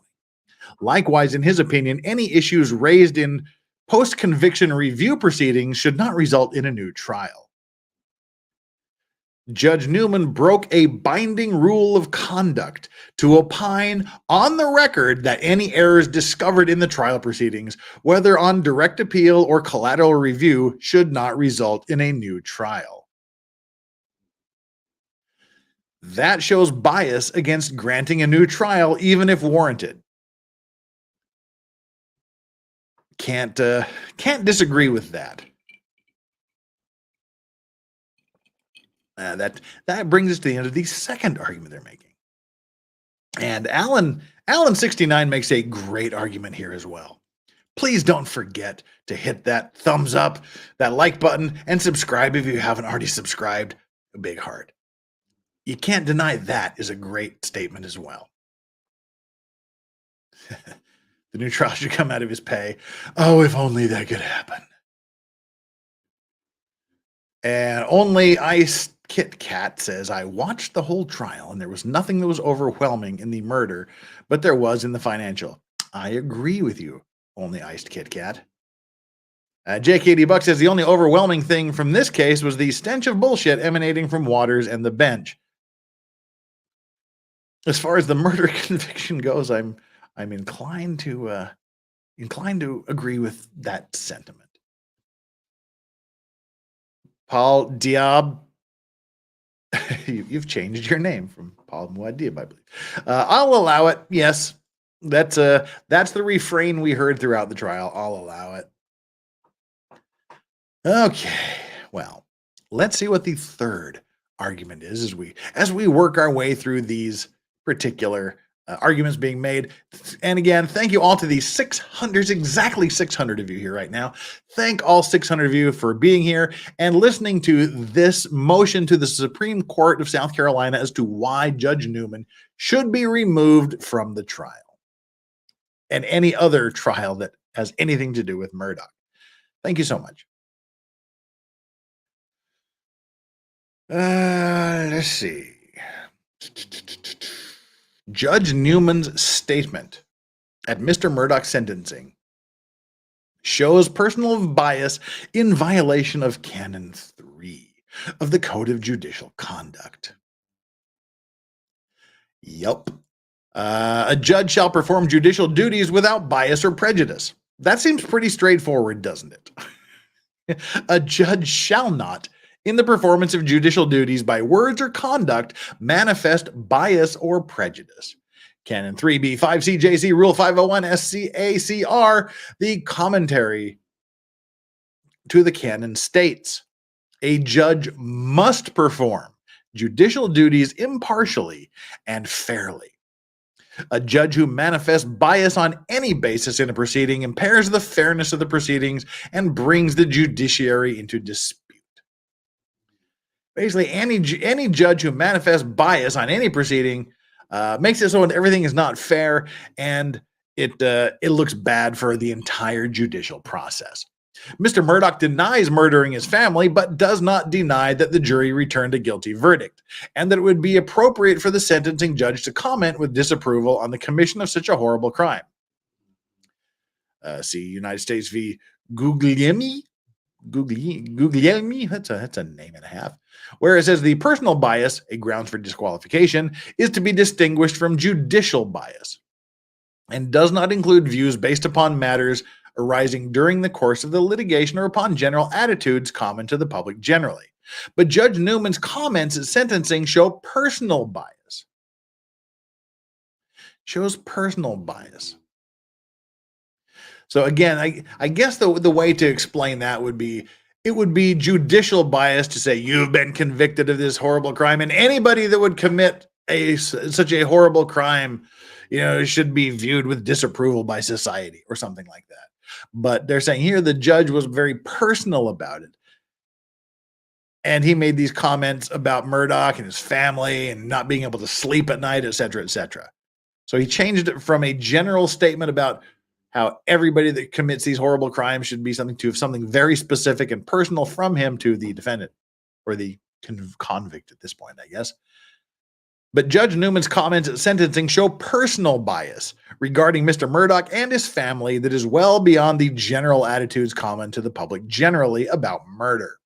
Murder is bad versus you are a filthy human being, Mr. Murdaugh, for committing this horrible murder. Different. Which is Mr. Murdaugh's legal right. So Judge Newman's comments take personal offense that Mr. Murdaugh denied he committed the murders. And it is Mr. Murdaugh's right to deny that he committed those murders. Whether the judge likes it or not shouldn't be an issue, and the judge should keep his comments to himself. That's what they're saying here. The right of a criminally accused to testify or not to testify is fundamental.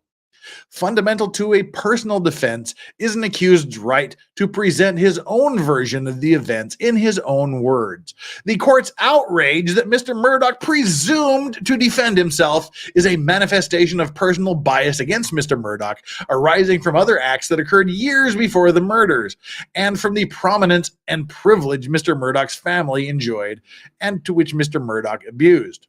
For example, Judge Newman stated at sentencing, "And you've engaged in such duplicitous conduct here in the courtroom, here on the witness stand.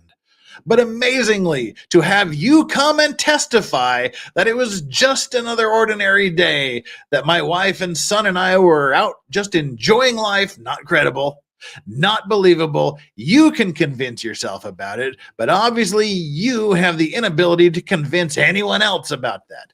So if you made any such arguments as a lawyer, you would lose every case like that." Sweet baby Jeebus. That sounds like there's a little personal bias there, doesn't it? Who do you think you are to come up here and say this? You know, you don't believe it. Nobody believes that. You can't convince them. If you ever made that comment as a lawyer in a case, you'd lose every single time because you're full of shit, Murdaugh. That's what the judge was saying. That sounds like a little personal bias to me.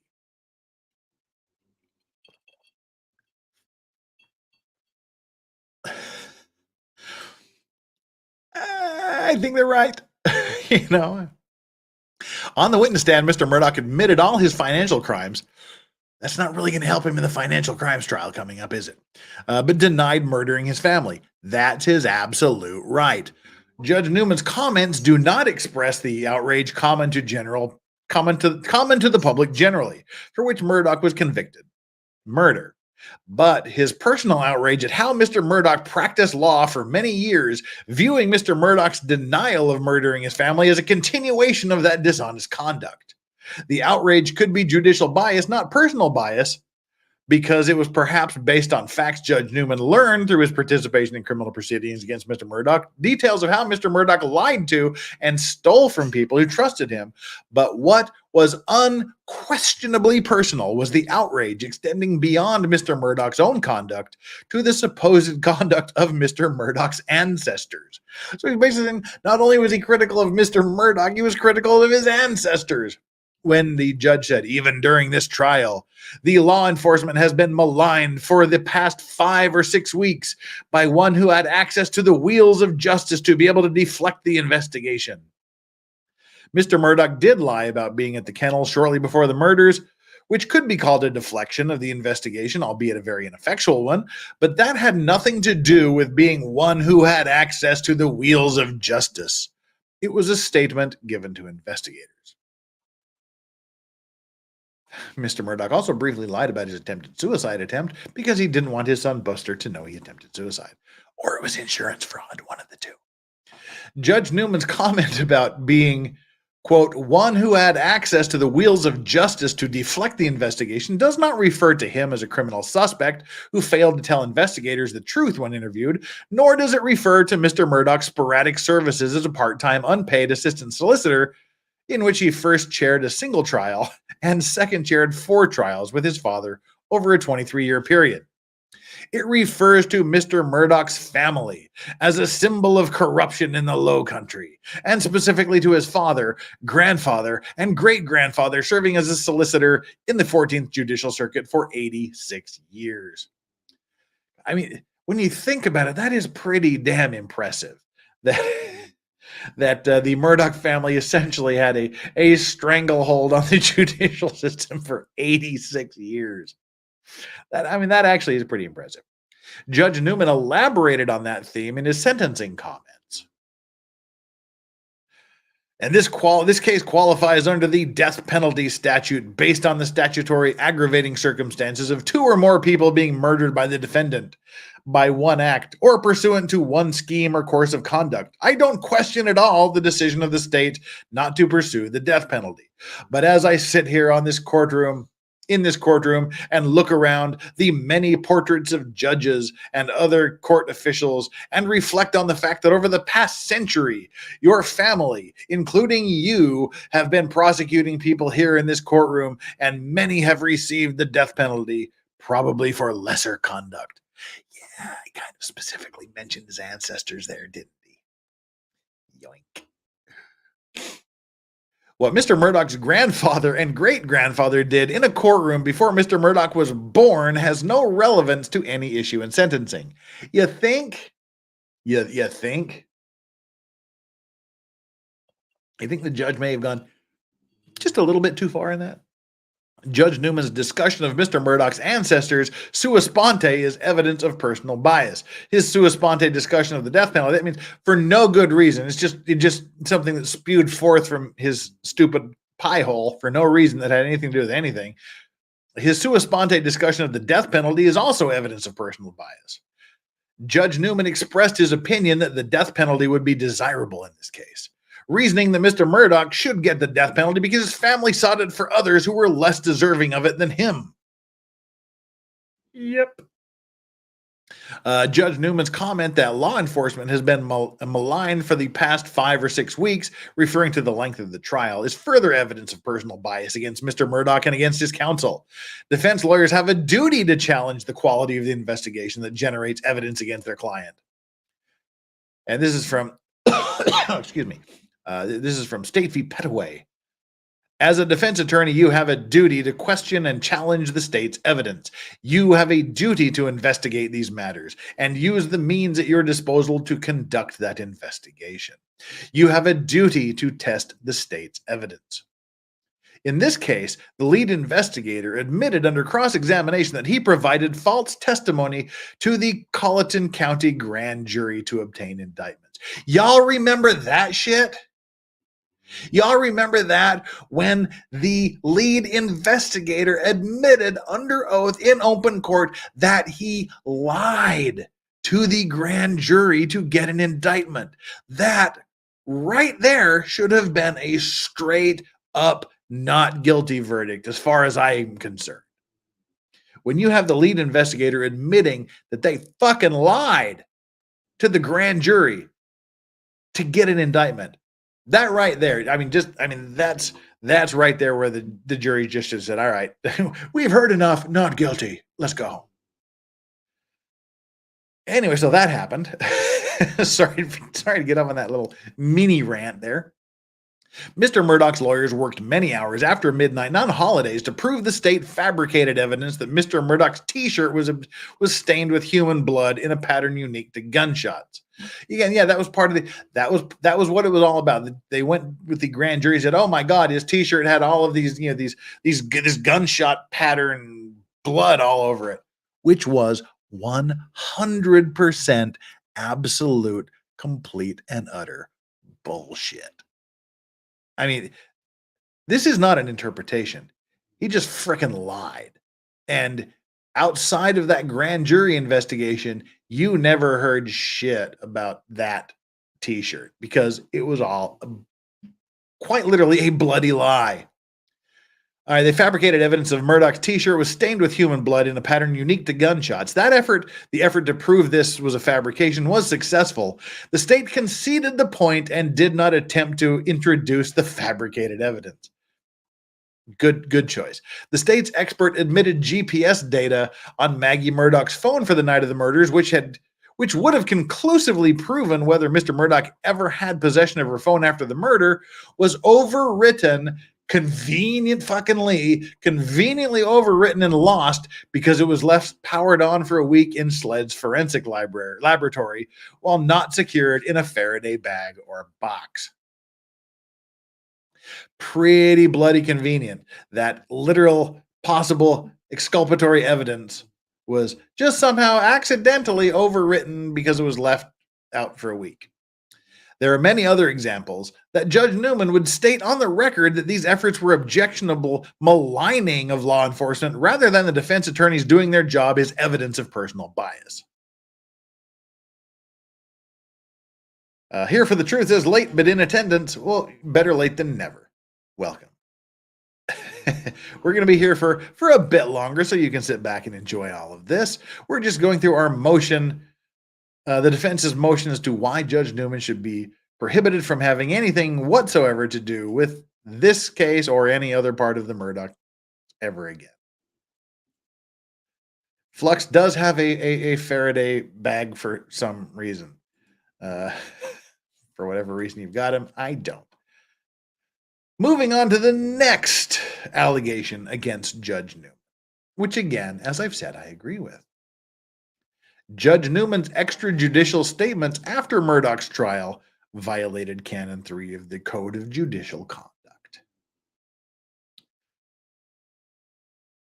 This part of Canon 3, we've read a lot of Canon 3 today. This part of Canon 3, because it's the best way to tell your phone to fuck off. All right, fair enough.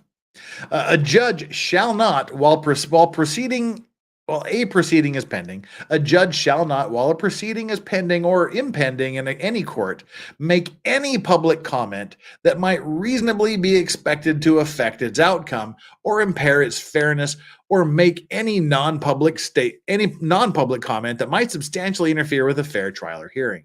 So again, if there's legal proceedings that are ongoing, the judge should not say anything that might reasonably be expected to affect that outcome. Now, as we'll see here, which is, I believe, absolutely correct, they're saying the appeals process is an ongoing proceeding. So the judge shouldn't be making comments out in the general public that could possibly affect the outcome of the appeals. And that's what they're going to argue he did here. The commentary to that section of the canon of the Code of Judicial Conduct says, the commentary to that section provides the requirement that judges abstain from public comment regarding a pending or impending proceeding continues during any appellate process and until final disposition. That's right there in the comments to the Code of Judicial Conduct. During the pendency of this case, Judge Newman nonetheless gave public interviews in which he expressed his personal opinions regarding Murdaugh's guilt. Legal issues on appeal, and strategic choices by Mr. Murdaugh's counsel during trial in violation of Canon 3B9, etc., etc.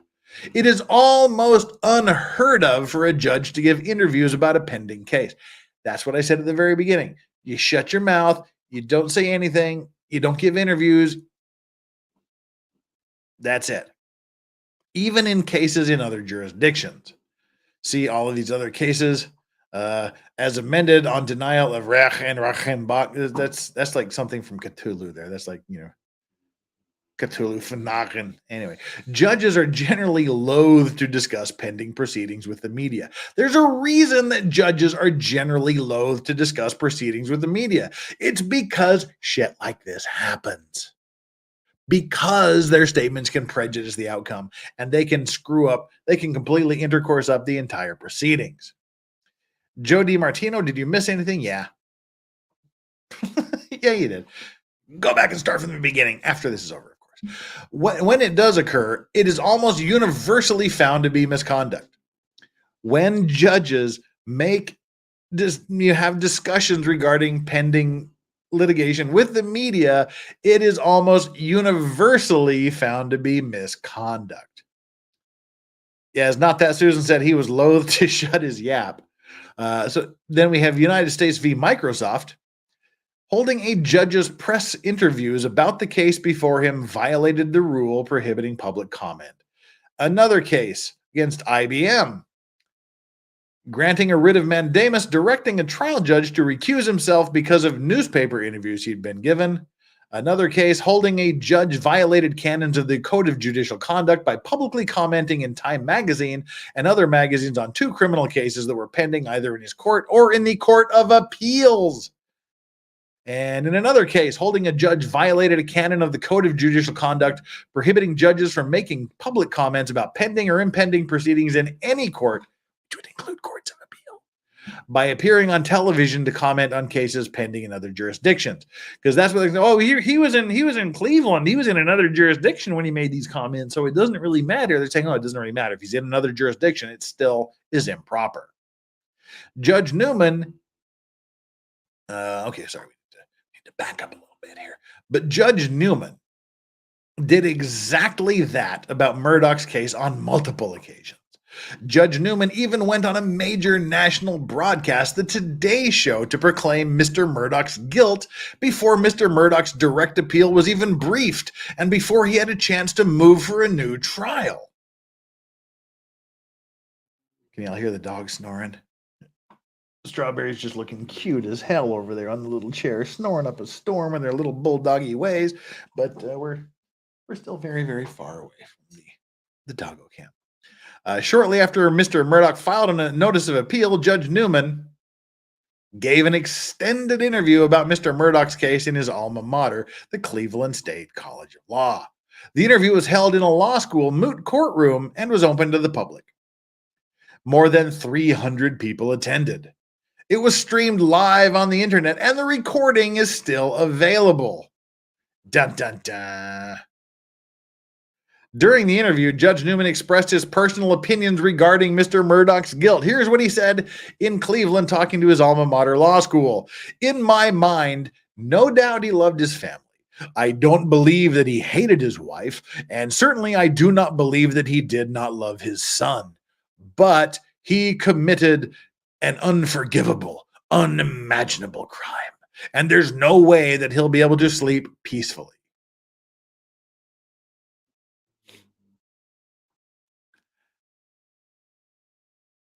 Cleveland State transcript.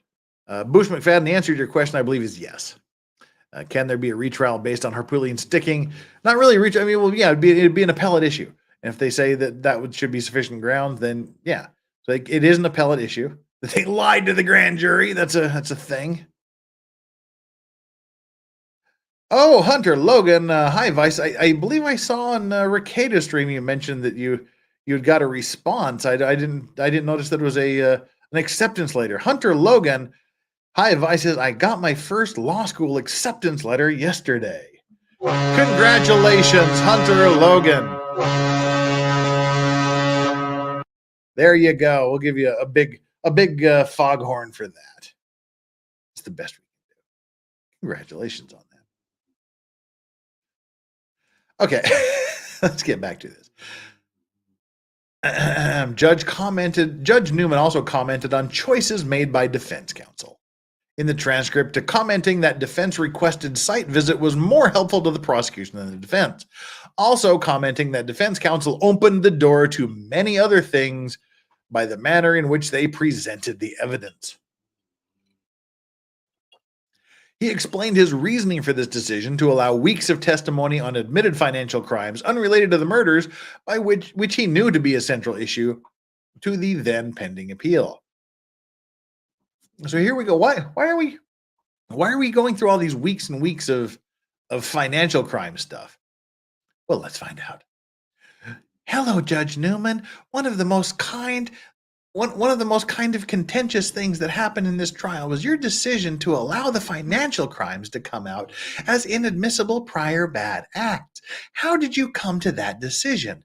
And what was your rationale for allowing those to come in? Yeah, a lot of it was a pretty controversial decision.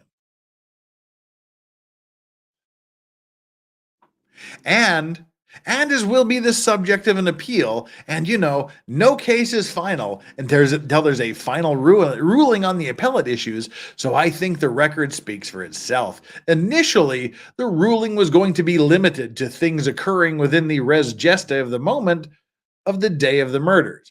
And the lawyers I ruled opened the door to many other things by the manner in which they presented the evidence. Then, of course, once the defendant takes the stand and testifies, then almost everything is fair game at that point. The pretty controversial decision was this. Before trial, the state moved in limine, or to limit, for a rule allowing it to introduce evidence of Mr. Murdaugh's financial crimes in support of its theory of motive. Judge Newman declined to rule on that motion. Oh, surprise! Surprise, Judge Newman says, well, I'm not going to rule right now. We'll just kind of see how it goes.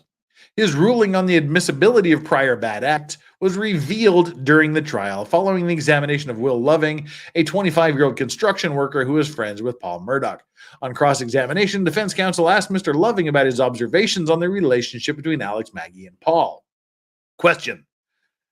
And did you spend a lot of time with Paul around his dad and his mom? Answer. Yes, sir, I did. Question. And how would you describe Paul's relationship with his father? Answer. It was an awesome relationship. Question. What do you mean by awesome? Answer. It was just kind of seemed like Paul was the apple of his eye. Question. Okay, and from your observations, would you tell the jury what you observed of Alex's relationship with Maggie? Answer. I thought they had an awesome relationship as well. Through everything that I can see, they were always laughing and everybody got along and it was nothing out of the ordinary at all. Similar questions were asked of other friend of Paul's. Judge Newman ruled that questions solicited character evidence that opened the door to allowing the state to present weeks of testimony about unrelated financial crimes to rebut that character evidence. So basically, he's saying he made that decision because a construction worker said, hey, they looked like they had a great relationship to me. So they just said, aha, this guy said that it looked like they had a great relationship. So now we can have weeks and weeks and weeks of trial about financial crimes to show that he wasn't really a good guy. Whether Judge Newman's ruling constitutes error is an issue for the Court of Appeals, based upon the trial record. Absolutely correct. Of importance here is that Judge Newman loses the appearance of impartiality when he attempts to influence that proceeding by extrajudicial public comments. Yup. Other courts have agreed that under some circumstances, a judge's defense of her own orders prior to the resolution of the appeal may create the appearance of partiality. In Ray Boston Children's First, it says that by making public comments in an attempt to justify and defend his decisions while those decisions were pending on appeal, petitioner adopted the role of an advocate. He made himself a lawyer. Such actions would appear to an objective observer to be prejudicial to public esteem for the judicial office. Yeah, so he's saying, I made the decision. Here's why I'm defending my decision. This is why I made this decision. So now I'm arguing why my decision was correct. And that makes people go, that's not the way judges are supposed to act. Later on, shortly before June 21, 23, Judge Newman gave an interview on the Today Show, again expressing his personal opinions regarding Mr. Murdaugh's guilt. Craig Melvin, do you think that he'll be haunted by his wife and his son? Judge Clifton Newman. Oh, I think so. It has to be. I cannot imagine him having a peaceful night knowing what he did. I'm sure if he had an opportunity to do it over again, he'd never do it. Judge Newman gave yet another interview for a podcast hosted by the dean of his former law school. In that podcast interview, he discussed Mr. Murdaugh's family, speculating that Mr. Murdaugh's family may have been disappointed Mr. Murdaugh never became the 14th Circuit solicitor. He also commented on Mr. Murdaugh's credibility and culpability during sentencing, and looking him in the eyes at that moment with really, great empathy for him, he gave himself a way out by saying, "It wasn't me." In another high-profile case, the U.S. Court of Appeals for the D.C. Circuit Court held the trial judge breached his ethical duty each time he spoke to a reporter about the merits of the case. Lois Thomas says, why are these court officials such attention whores? Because it gives them attention. It's right there in the question. It gives them the attention they want. Yeah. It further explained, this is the Microsoft Corp case, where it said that every time a judge speaks to a reporter about the merits of the case, it breaches an ethical duty. It says, it is clear that the district judge was not discussing purely procedural matters, which are a permissible subject of public comment under one of the canon's 3 narrowly drawn exceptions. He disclosed his view on the factual and legal matters at the heart of the case. His opinions about the credibility of witnesses, the validity of legal theories, the culpability of the defendant, the choice of remedy, and so forth, all dealt with the merits of the action. Sounds exactly like what happened here to me, and they're going to explain that. Judge Newman's extrajudicial comments likewise are about the merits of the case. His comments expressed views on the credibility of witnesses, Mr. Murdaugh, and the validity of legal theories, his pretty controversial decision regarding evidence of financial crimes, and he comments extensively about the culpability of the defendant. Like the defendant did it. It is categorically inappropriate for a judge to give interviews about a case pending before him, which includes a case on direct appeal that may, as here, appear before him again for further judgment. The categorical rule was explained eloquently by Judge Harry Edwards of the DC Circuit. And here's a little bit of a degenerate sort of comment and factual tidbit for those of you that are not lawyers or who have not gone to law school. I know that everybody here, MG, if you're still here, any other, I'm pretty sure Law Talk with Mike has gone on to greener pastures, but if you're still here, I know beyond a reasonable doubt that you laughed the first time you heard this.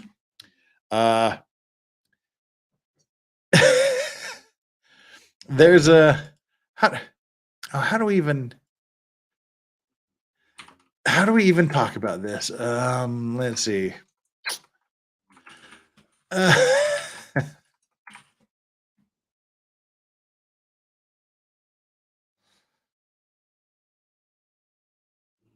Well, there's a judge. There was a judge whose name was Learned Hand. He's a very famous judge. Learned Hand was, and that just led to all kinds of jokes in law school. To hear about the Honorable Judge Learned Hand. I know everybody snickered at that because you're pretty childish in law school. That's just kind of, I dare anyone who has gone through law school to deny that they laughed the first time they heard about Hairy Hand. I mean, Learned Hand. We would call them the Hairy Hand. All right, let's continue because that literally has nothing to do with anything we're talking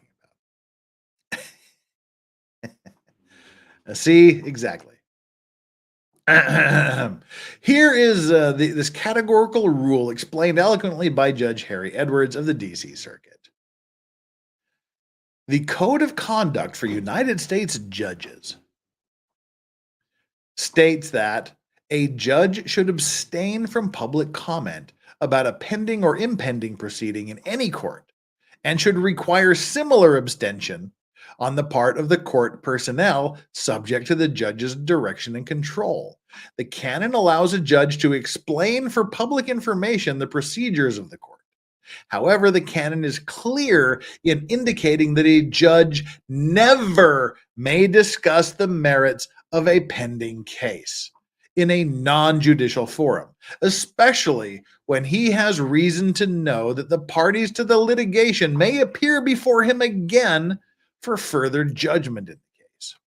Indeed, in my view, this principle is so straightforward and unequivocal under the Code of Conduct that its breach will almost always give rise to a legitimate claim for disqualification under Section 455A. The integrity of the judicial process would be seriously doubted if judges were free to air their views on pending cases outside the appropriate judicial forum.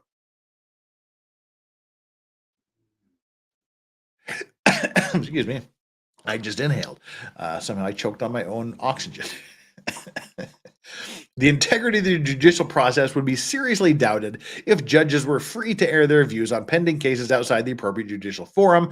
Whenever such an occurrence arises, a judge should recuse himself to protect the sanctity of the judicial process.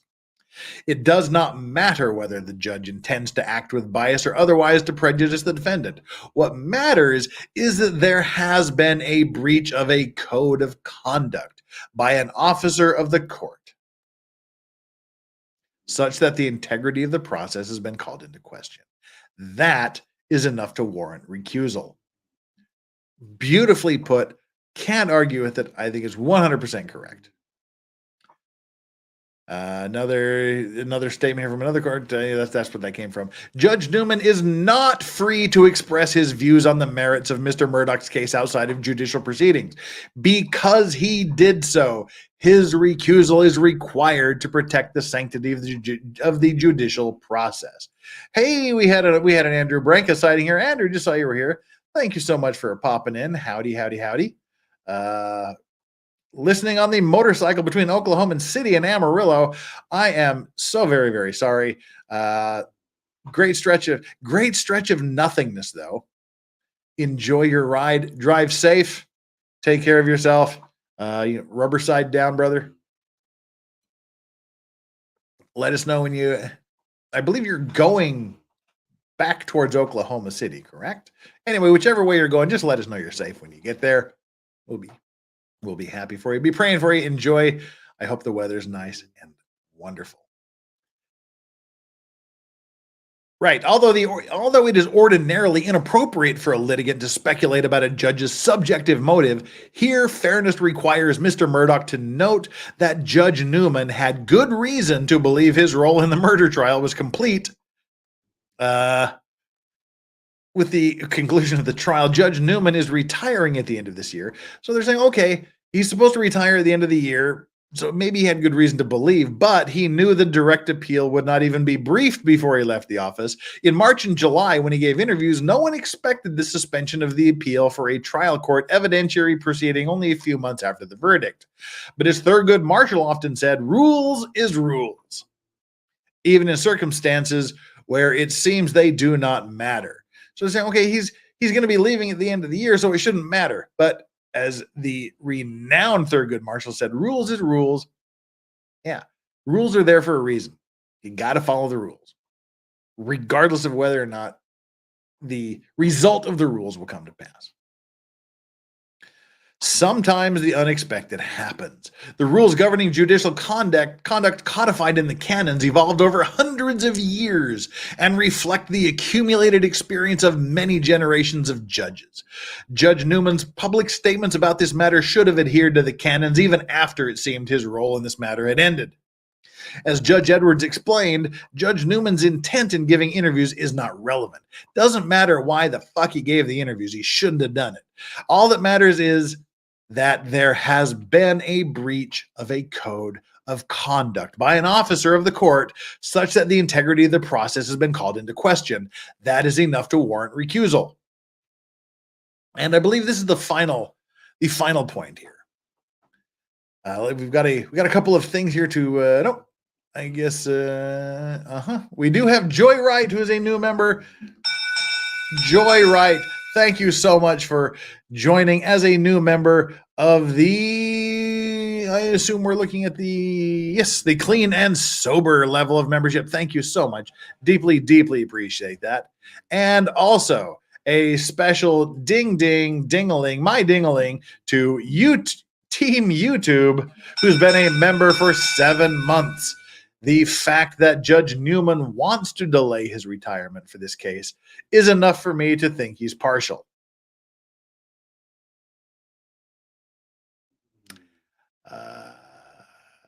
Can't argue with you.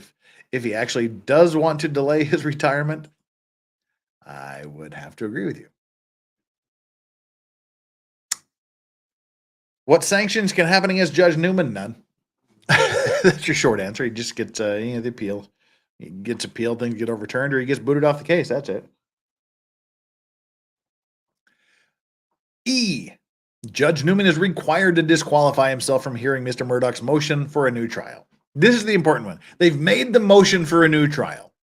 Now, ordinarily, in normal proceedings where the judge hasn't made a complete dog's breakfast of everything, it would be the judge who would make the determination whether or not there's a new trial, and that judge would hear the new trial. Well, they're saying that Judge Newman is no longer qualified to make a determination as to whether or not there should be a new trial in this case. And let's find out why. A judge, this is a quotation here from Canon 3E1A CJC Rule 501 SCACR. A judge shall disqualify himself or herself in a proceeding in which the judge's impartiality might reasonably be questioned, including but not limited instances where the judge has a personal bias or prejudice concerning a party or a party's lawyer. This canon is universal in American jurisdictions. It calls for an objective inquiry. The question is not whether the judge is impartial in fact.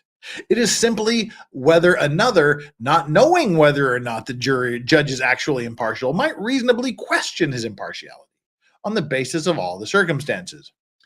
Well, for the reasons set forth above, Judge Newman's expression of personal bias during the trial, after the verdict was returned, and his post-trial extrajudicial statements could cause a reasonable person to question his impartiality regarding Mr. Murdaugh. Absolutely agree 100% with the statement. And so because of that, Judge Newman, after all, went on national television and said, I cannot imagine him having a peaceful night knowing what he did. A reasonable person watching that could question whether he can impartially decide whether Mr. Murdaugh should get a new trial. Strawberry's out like a light. I don't know if you can hear her snoring, but she's snoring up a storm. And there were also other arguments made. One was Mr. Murdaugh has a right to have his cause heard by a judge who is not required to disqualify himself. For all the reasons we said above, this judge is required to disqualify himself. And my client has a right to have his case heard by a judge that's not required to disqualify himself. Also, Mr. Murdaugh has no effective legal remedy to vindicate his right other than an extraordinary writ from the court. There's no other way that Murdaugh can exercise his legal remedies or to make use of this right unless we exclude the judge from these proceedings. If Judge Newman hears the motion for a new trial, his decision can't be meaningfully reviewed for bias on appeal. And scroll down to more here. Oops. And only this court, this is another argument, only this court has authority to determine whether a judge has violated the code of judicial conduct.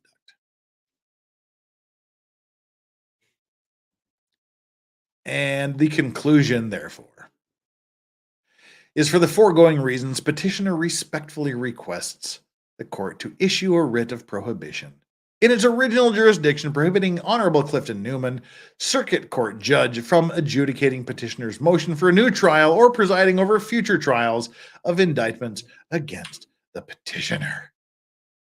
Well, there you go. That's what we're looking at here. That's the motion. The remainder, that was 27 pages. We read a substantial portion of those 27 pages, but the remaining 238 pages are thankfully lots of transcripts. We've got the transcripts of court proceedings. We've got transcripts of the Today Show appearance. We've got transcripts of his lecture or interview he gave at his alma mater. We've got lots of those things. I'm scrolling down here until we can find the letter. We'll read the 2 letters to the judge, and we'll call it good for the day. So scrolling. There's the index. Close here. Here's the Today Show transcripts. This is the motion for a new trial, which we've already covered. Exhibit A to that. So we got to scroll down a ton here. There's some excerpts from Becky's A Hoe Named Hill book. Lots of evidence. There we go. More in-court stuff, miscellaneous. Oh, that's Rebecca Hill. All right, we're just scrolling down through here trying to find, because it's like it's buried way down here. Okay, here we go. This is the affidavit. I told you there was an affidavit from an expert. This is an affidavit from an expert with a ridiculously long CV, who he gave it is my expert opinion. This is Gregory B. Adams. It is my expert opinion, held to a reasonable degree of professional certainty, based upon the evidence I have studied, that the Code of Judicial Conduct requires the recusal of the Honorable Clifton B. Newman, the trial judge, from deciding the defendant's motion for a new trial. And there's lots and lots of legal reasons why that's the case. And here's the guy's resume. This is everything. He's done all of these public service jobs. He's made like 5 single-space pages of presentations. He's done a bunch of things. So they're saying, believe this. But here's what we were looking for. This is the letter from Dick Poon to the judge saying, Judge, I love you. You did a great job. You haven't done anything wrong, but you just can't hear this appeal. This is Dick Harpootlian's letter.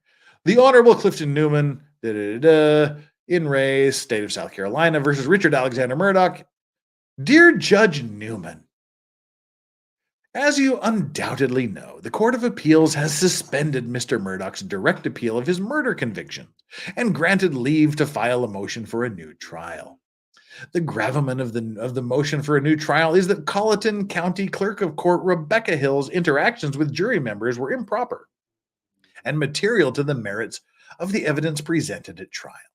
The motion does not suggest that you did anything improper during the trial. As the presiding judge, unfortunately, however, Ms. Hill's actions make you a material witness regarding her conduct.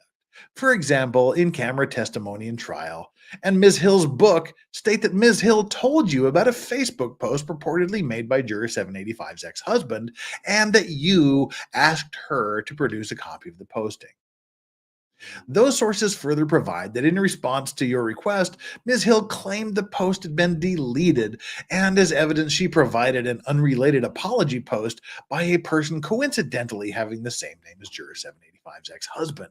It turns out that no such Facebook post was made by anyone associated with Juror 785, and that it likely never existed at all. For further example, you stated on the record on the evening of February 28, 2023 that, quote, I am not too pleased about the clerk interrogating a juror as opposed to coming to me and bringing it to me. It's reasonable to believe that you took some action to communicate your displeasure directly to Ms. Hill, and that she in response may have made representations to you regarding her interactions with jurors. Well, further still, Juror 785 has provided a sworn statement that the very next day, Ms. Hill again interrogated her about her views and the views of other jurors about the evidence presented at trial. Juror 785 even asked you a question referring to Ms. Hill's interrogation of her in open court upon her dismissal on the last day of trial. The universal rule is that a witness cannot be the presiding judge. Because of his duties, it is erroneous for a presiding judge to testify as a witness in a case being tried before him, says this case here, State v. Bagwell. The judge presiding at the trial may not testify in that trial as a witness, as the Fourth Circuit stated over 100 years ago. Indeed, a judge presiding at a trial is not a competent witness, for the duties of a judge and a witness are incompatible. If he testifies, he would have to pass upon the competency of his own testimony, and as a witness he might be regarded as partisan, and would be subject to embarrassing conflicts with counsel. The danger to the dignity of the bench, of subjecting its impartiality to doubt, and of placing the defendant at an unfair disadvantage by admitting the presiding judge as a witness is very obvious. It's Lepper v. United States. Defendant therefore respectfully requests that you recuse yourself from hearing this motion for a new trial when it's filed.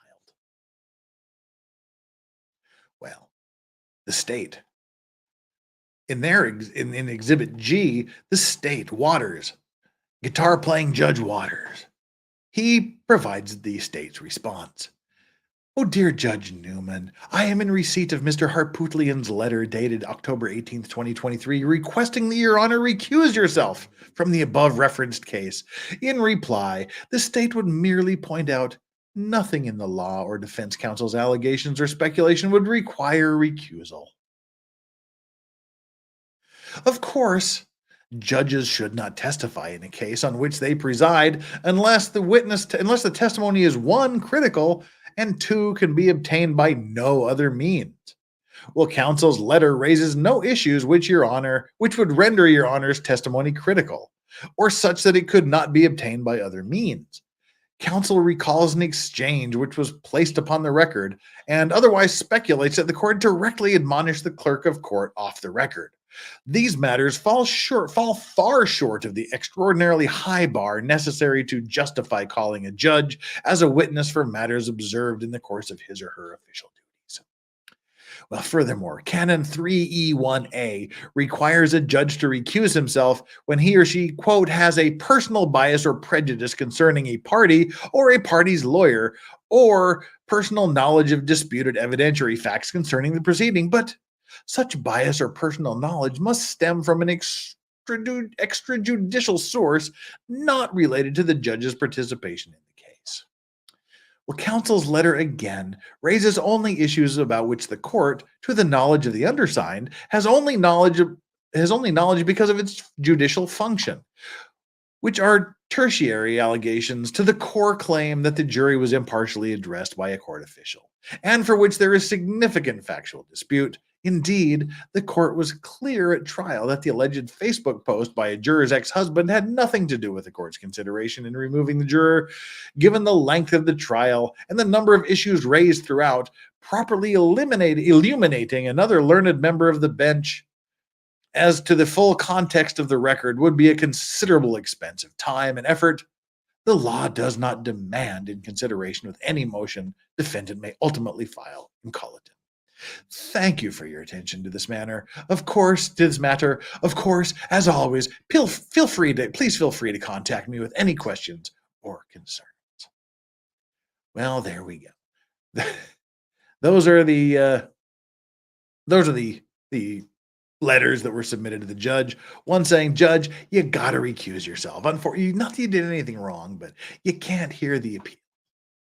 And the other one saying, oh, but Judge, you did such a great job, and there's no reason for you not to hear the appeal. But the matter has been submitted to the Supreme Court of South Carolina, and the Supreme Court of South Carolina is ultimately going to have to decide whether or not to boot Judge Newman off the case to prevent him from hearing the motion for a new trial, or to decide that motion, or to have anything to do with any other trial in the Murdaugh future proceedings, financial crimes, murder, whatever. We'll have to see how it goes.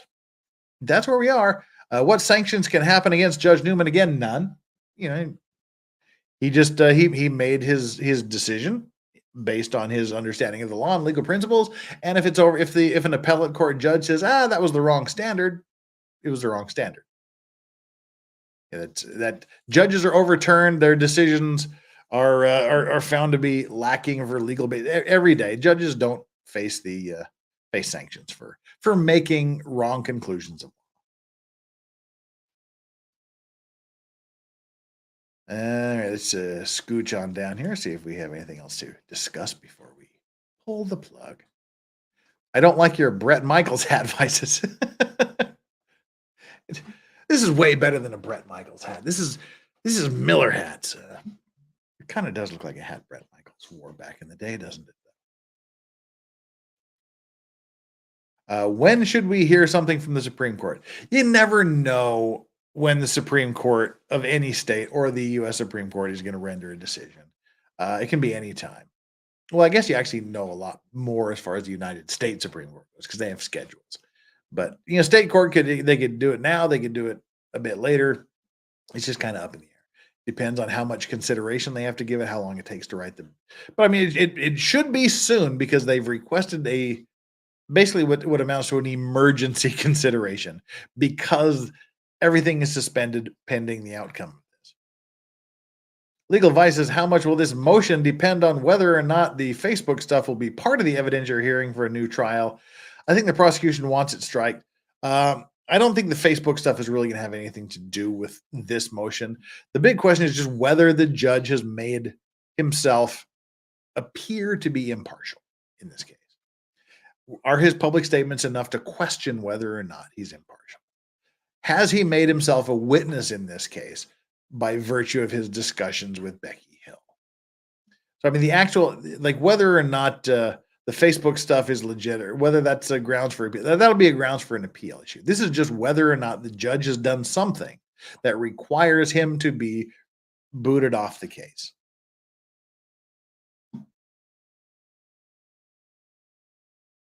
Oh, see, there we go. People tell me I'm just a clout chaser. I'm whining about I'm losing subs every day and I should stop doing that. This is why right here. Toodly Pip. Hashtag free Zachariah Anderson. Hey, Vices, I wondered why I wasn't seeing your streams. Somehow I'd been unsubscribed. See, I'm not making this shit up. YouTube just unilaterally unsubscribes people. We still get new subscribers, but if you get a certain amount, they just kind of take a bunch away. Like the past couple weeks, I mean, we've gained some, but we've also lost like 150. But so they always make sure it balances out. Like you'll gain 20 subscribers one day, then you'll lose 25 the next day. Then you'll gain 30 and you'll lose 25. And so how it just like seems like they just kind of keep you at this zero level. It's a time of trouble. It's a time of testing. And there was one day when they just nuked 2,100. They're usually like really subtle about it. And people across the YouTubes will be going, we're dropping subs. But there was like one day when they just executed everybody across YouTube. So many people were hit with hundreds of subscribers being gone instantly. My case, I lost 2,100 subscribers in about 30 minutes. And the complaint was so widespread to YouTube that everybody got restored. It was kind of convenient that 2,000 people unsubscribed, but somehow they all come back about a day later. So YouTube just does these things. So that's why I constantly invite new people who haven't subscribed to the channel to please reach down there and give me a chance. See what you think. Hit the like and subscribe button. And also why I say if you are subscribed or if you think you're subscribed, just double check because YouTube is asshole. They do this. It's just a thing. It's like cost of doing business. It's like shrinkage and theft. You just plan it into your system. We're doing great. We're still getting subscribers, but I'd still like to keep everyone here. If you want to unsubscribe from the channel because you think I'm a shit YouTuber and you don't want to have anything to do with me, fine, there's the door. But if you're a subscriber, and especially I know we've had one person that has been unsubscribed at least 9 times. They're a mod as well. So like, why would someone be a mod and unsubscribe? And here's a secret: I have been unsubscribed from my own channel. Figure that one out. But anyway, it's just a thing. So that's just why I say that. People get butthurt over on Alyssa clips and whatnot. You just need to stop that. You sound like a whiny bitch. I'm just telling you, it happens. Whiskey 77 of the $1.99 super chat. Am I late for the Brokeback Mountain reading? Hey. Watch yourself. Watch it. Watch it, Whiskey 77. Thank you for the super chat, though. You're weird, but thanks. Squizgar2322. Thank you so much. Incoming bell. With a $5 super chat. It is weird. I have never been unsubbed from a channel. Maybe because I'm on premium. Nope, I'm on premium and I'm subscribed to my own channel and I've been unsubscribed from my own. It's just a thing. And here's a secret too. A secret to the YouTube inner workings. Even if you hit that bell, and this is something I learned from Anna, that Star Wars girl. Even if you hit that subscribe, the notification bell to be notified of everything, they only apparently send out notifications to about 25% of the people that sign up for the notifications. Figure that. YouTube is weird. That's just what they do. Cost of doing business. Going in. Alan Walsh, Hayden was unsubscribed from his own channel the other day. There, yep, it happens. I'm telling you, it happens. Doesn't matter. Like I said, I'm not bitching. I'm not whining. I'm not complaining. I'm just letting you know what happens and inviting you to make sure you're still checked.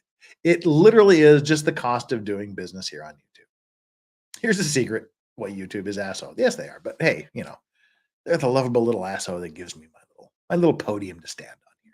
All right, we have we've gone overtime today. We went 2 hours and 21 minutes. It's kind of getting to be that time to shut down, I think. We've got through all the super chats that came in.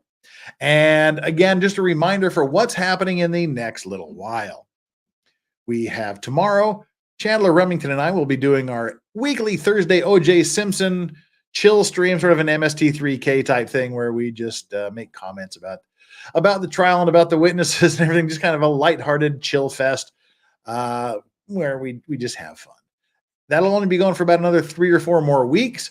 We're going to finish up Andrea Mazzola's testimony by Donald Sutherland, aka I'm sorry. He just looks so much like Donald Sutherland in Invasion of the Body Snatchers. But Peter Neufeld. Anyway, we'll finish up Andrea Mazzola's testimony. Should take about 2 more weeks. Then we'll watch the closing statements, closing arguments. Then we'll watch the jury verdict and maybe a little bit of the aftermath of what happened after the verdict. And then we're going to start a new trial. The new trial, we won't tell you what it is yet. We won't tell you what the new trial is yet, but Barry Scheck was the counsel for the defense in that case. So it'll be another Barry Scheck extravaganza. That'll last for several months. Ozzy Overlord here in chat. What's up, brother? You should be asleep, dude. It is 3:30 a.m. What are you doing here? It seems that if you don't interact with the channel, you watch but don't like, etc., they decide you're a dead sub and remove you or at least stop sending notifications. Don't be dead subs, you dead subs. Hit that like button. Hit it. Interact. Leave comments. You too, watching on the replay, don't be a dead sub. Don't be a Titanic submersible. Be something that's like not dead. All right. Thank you for that. Aiden. Nice to know that's a workable theory. Why not? So that'll be Thursday, the OJ chill stream for the next couple of weeks. Then it'll be some other new trial chill stream. Friday is we're past the 2-minute mark, so we can call it the 2-hour mark. We can call it what it is. It's the Fuck It Friday stream coming up this Friday where we say fuck it. And it's just a pure grift. It's a griftathon where I beg you to send me all your money that you've saved up for the week or the month, whatever. Throw it at my feet. You basically pay me to drink booze like a trained monkey. We get really liquored up and have fun. We have a good panel of guests. The panel of guests continues to increase. So far we've got people such as Anna, that Star Wars girl, Joe Neerman, Good Logic will be here, Hayden will be here, Chandler Remington will be here, Valhalla, Wade's invited himself. Let's see, we get Jasmine Jafar, lawyer / OnlyFans model will be here. Other people have said that maybe they will be here. We should have a Megan Fox sighting because why not? And anybody else that is considering or wants to be there, they'll be here. It's just an open thing. We go as long as you throw money at me and my liver can last. It's just a pure, unadulterated, fun time. We know it's just nothing but a grift. We just do it one day a month, so we don't really have to focus on grifting every other day of the month. We just do it on one day and get So join that on Friday. That'll start Eastern time, 10 a.m., or that would be UK 3 p.m. Friday. That's what we're going to do. And then next Monday, we'll have some more Maritime Monday for you. How does that sound? Do not miss fucking Fridays. They are so much fun. Law Talk with Sally will be there, correct? Unfortunately, Kaiser Pineapple, you're always there. I mean, people lurking. Just everybody's going to be there. It's going to be fun. Take care. All right, folks, that's it. We've got everything out of the way we need to do. We've told you what's coming up. We've done today. We'll continue to keep you next, like I said, after Maritime Monday, next Tuesday, we'll have another YNW Melly update. Oh, there is a new just a very short update on the YNW Melly case, the murder retrial. If you didn't see it on my short that I uploaded earlier today, the court has rescheduled the start date. The opening statements were supposed to have begun on January 8th, but because the jury pool was thrown out, a new prosecutor's been assigned to the case. For that and a bunch of other reasons, the judge has moved the date for the starting of the opening statements from January 8th to February 5th. So that's the new start date for opening statements, February 5th. We'll see if that changes. But I'm going to be really pissed if at the end of the day, Courtney Clenny, Sarah Boone, and YNW Melly all start at the same time. I'd be pissed, and that will suck. But that's the new. We'll talk more about YNW Melly and some other motions on Tuesday, Wednesday, probably another Murdaugh update. We'll see how it goes.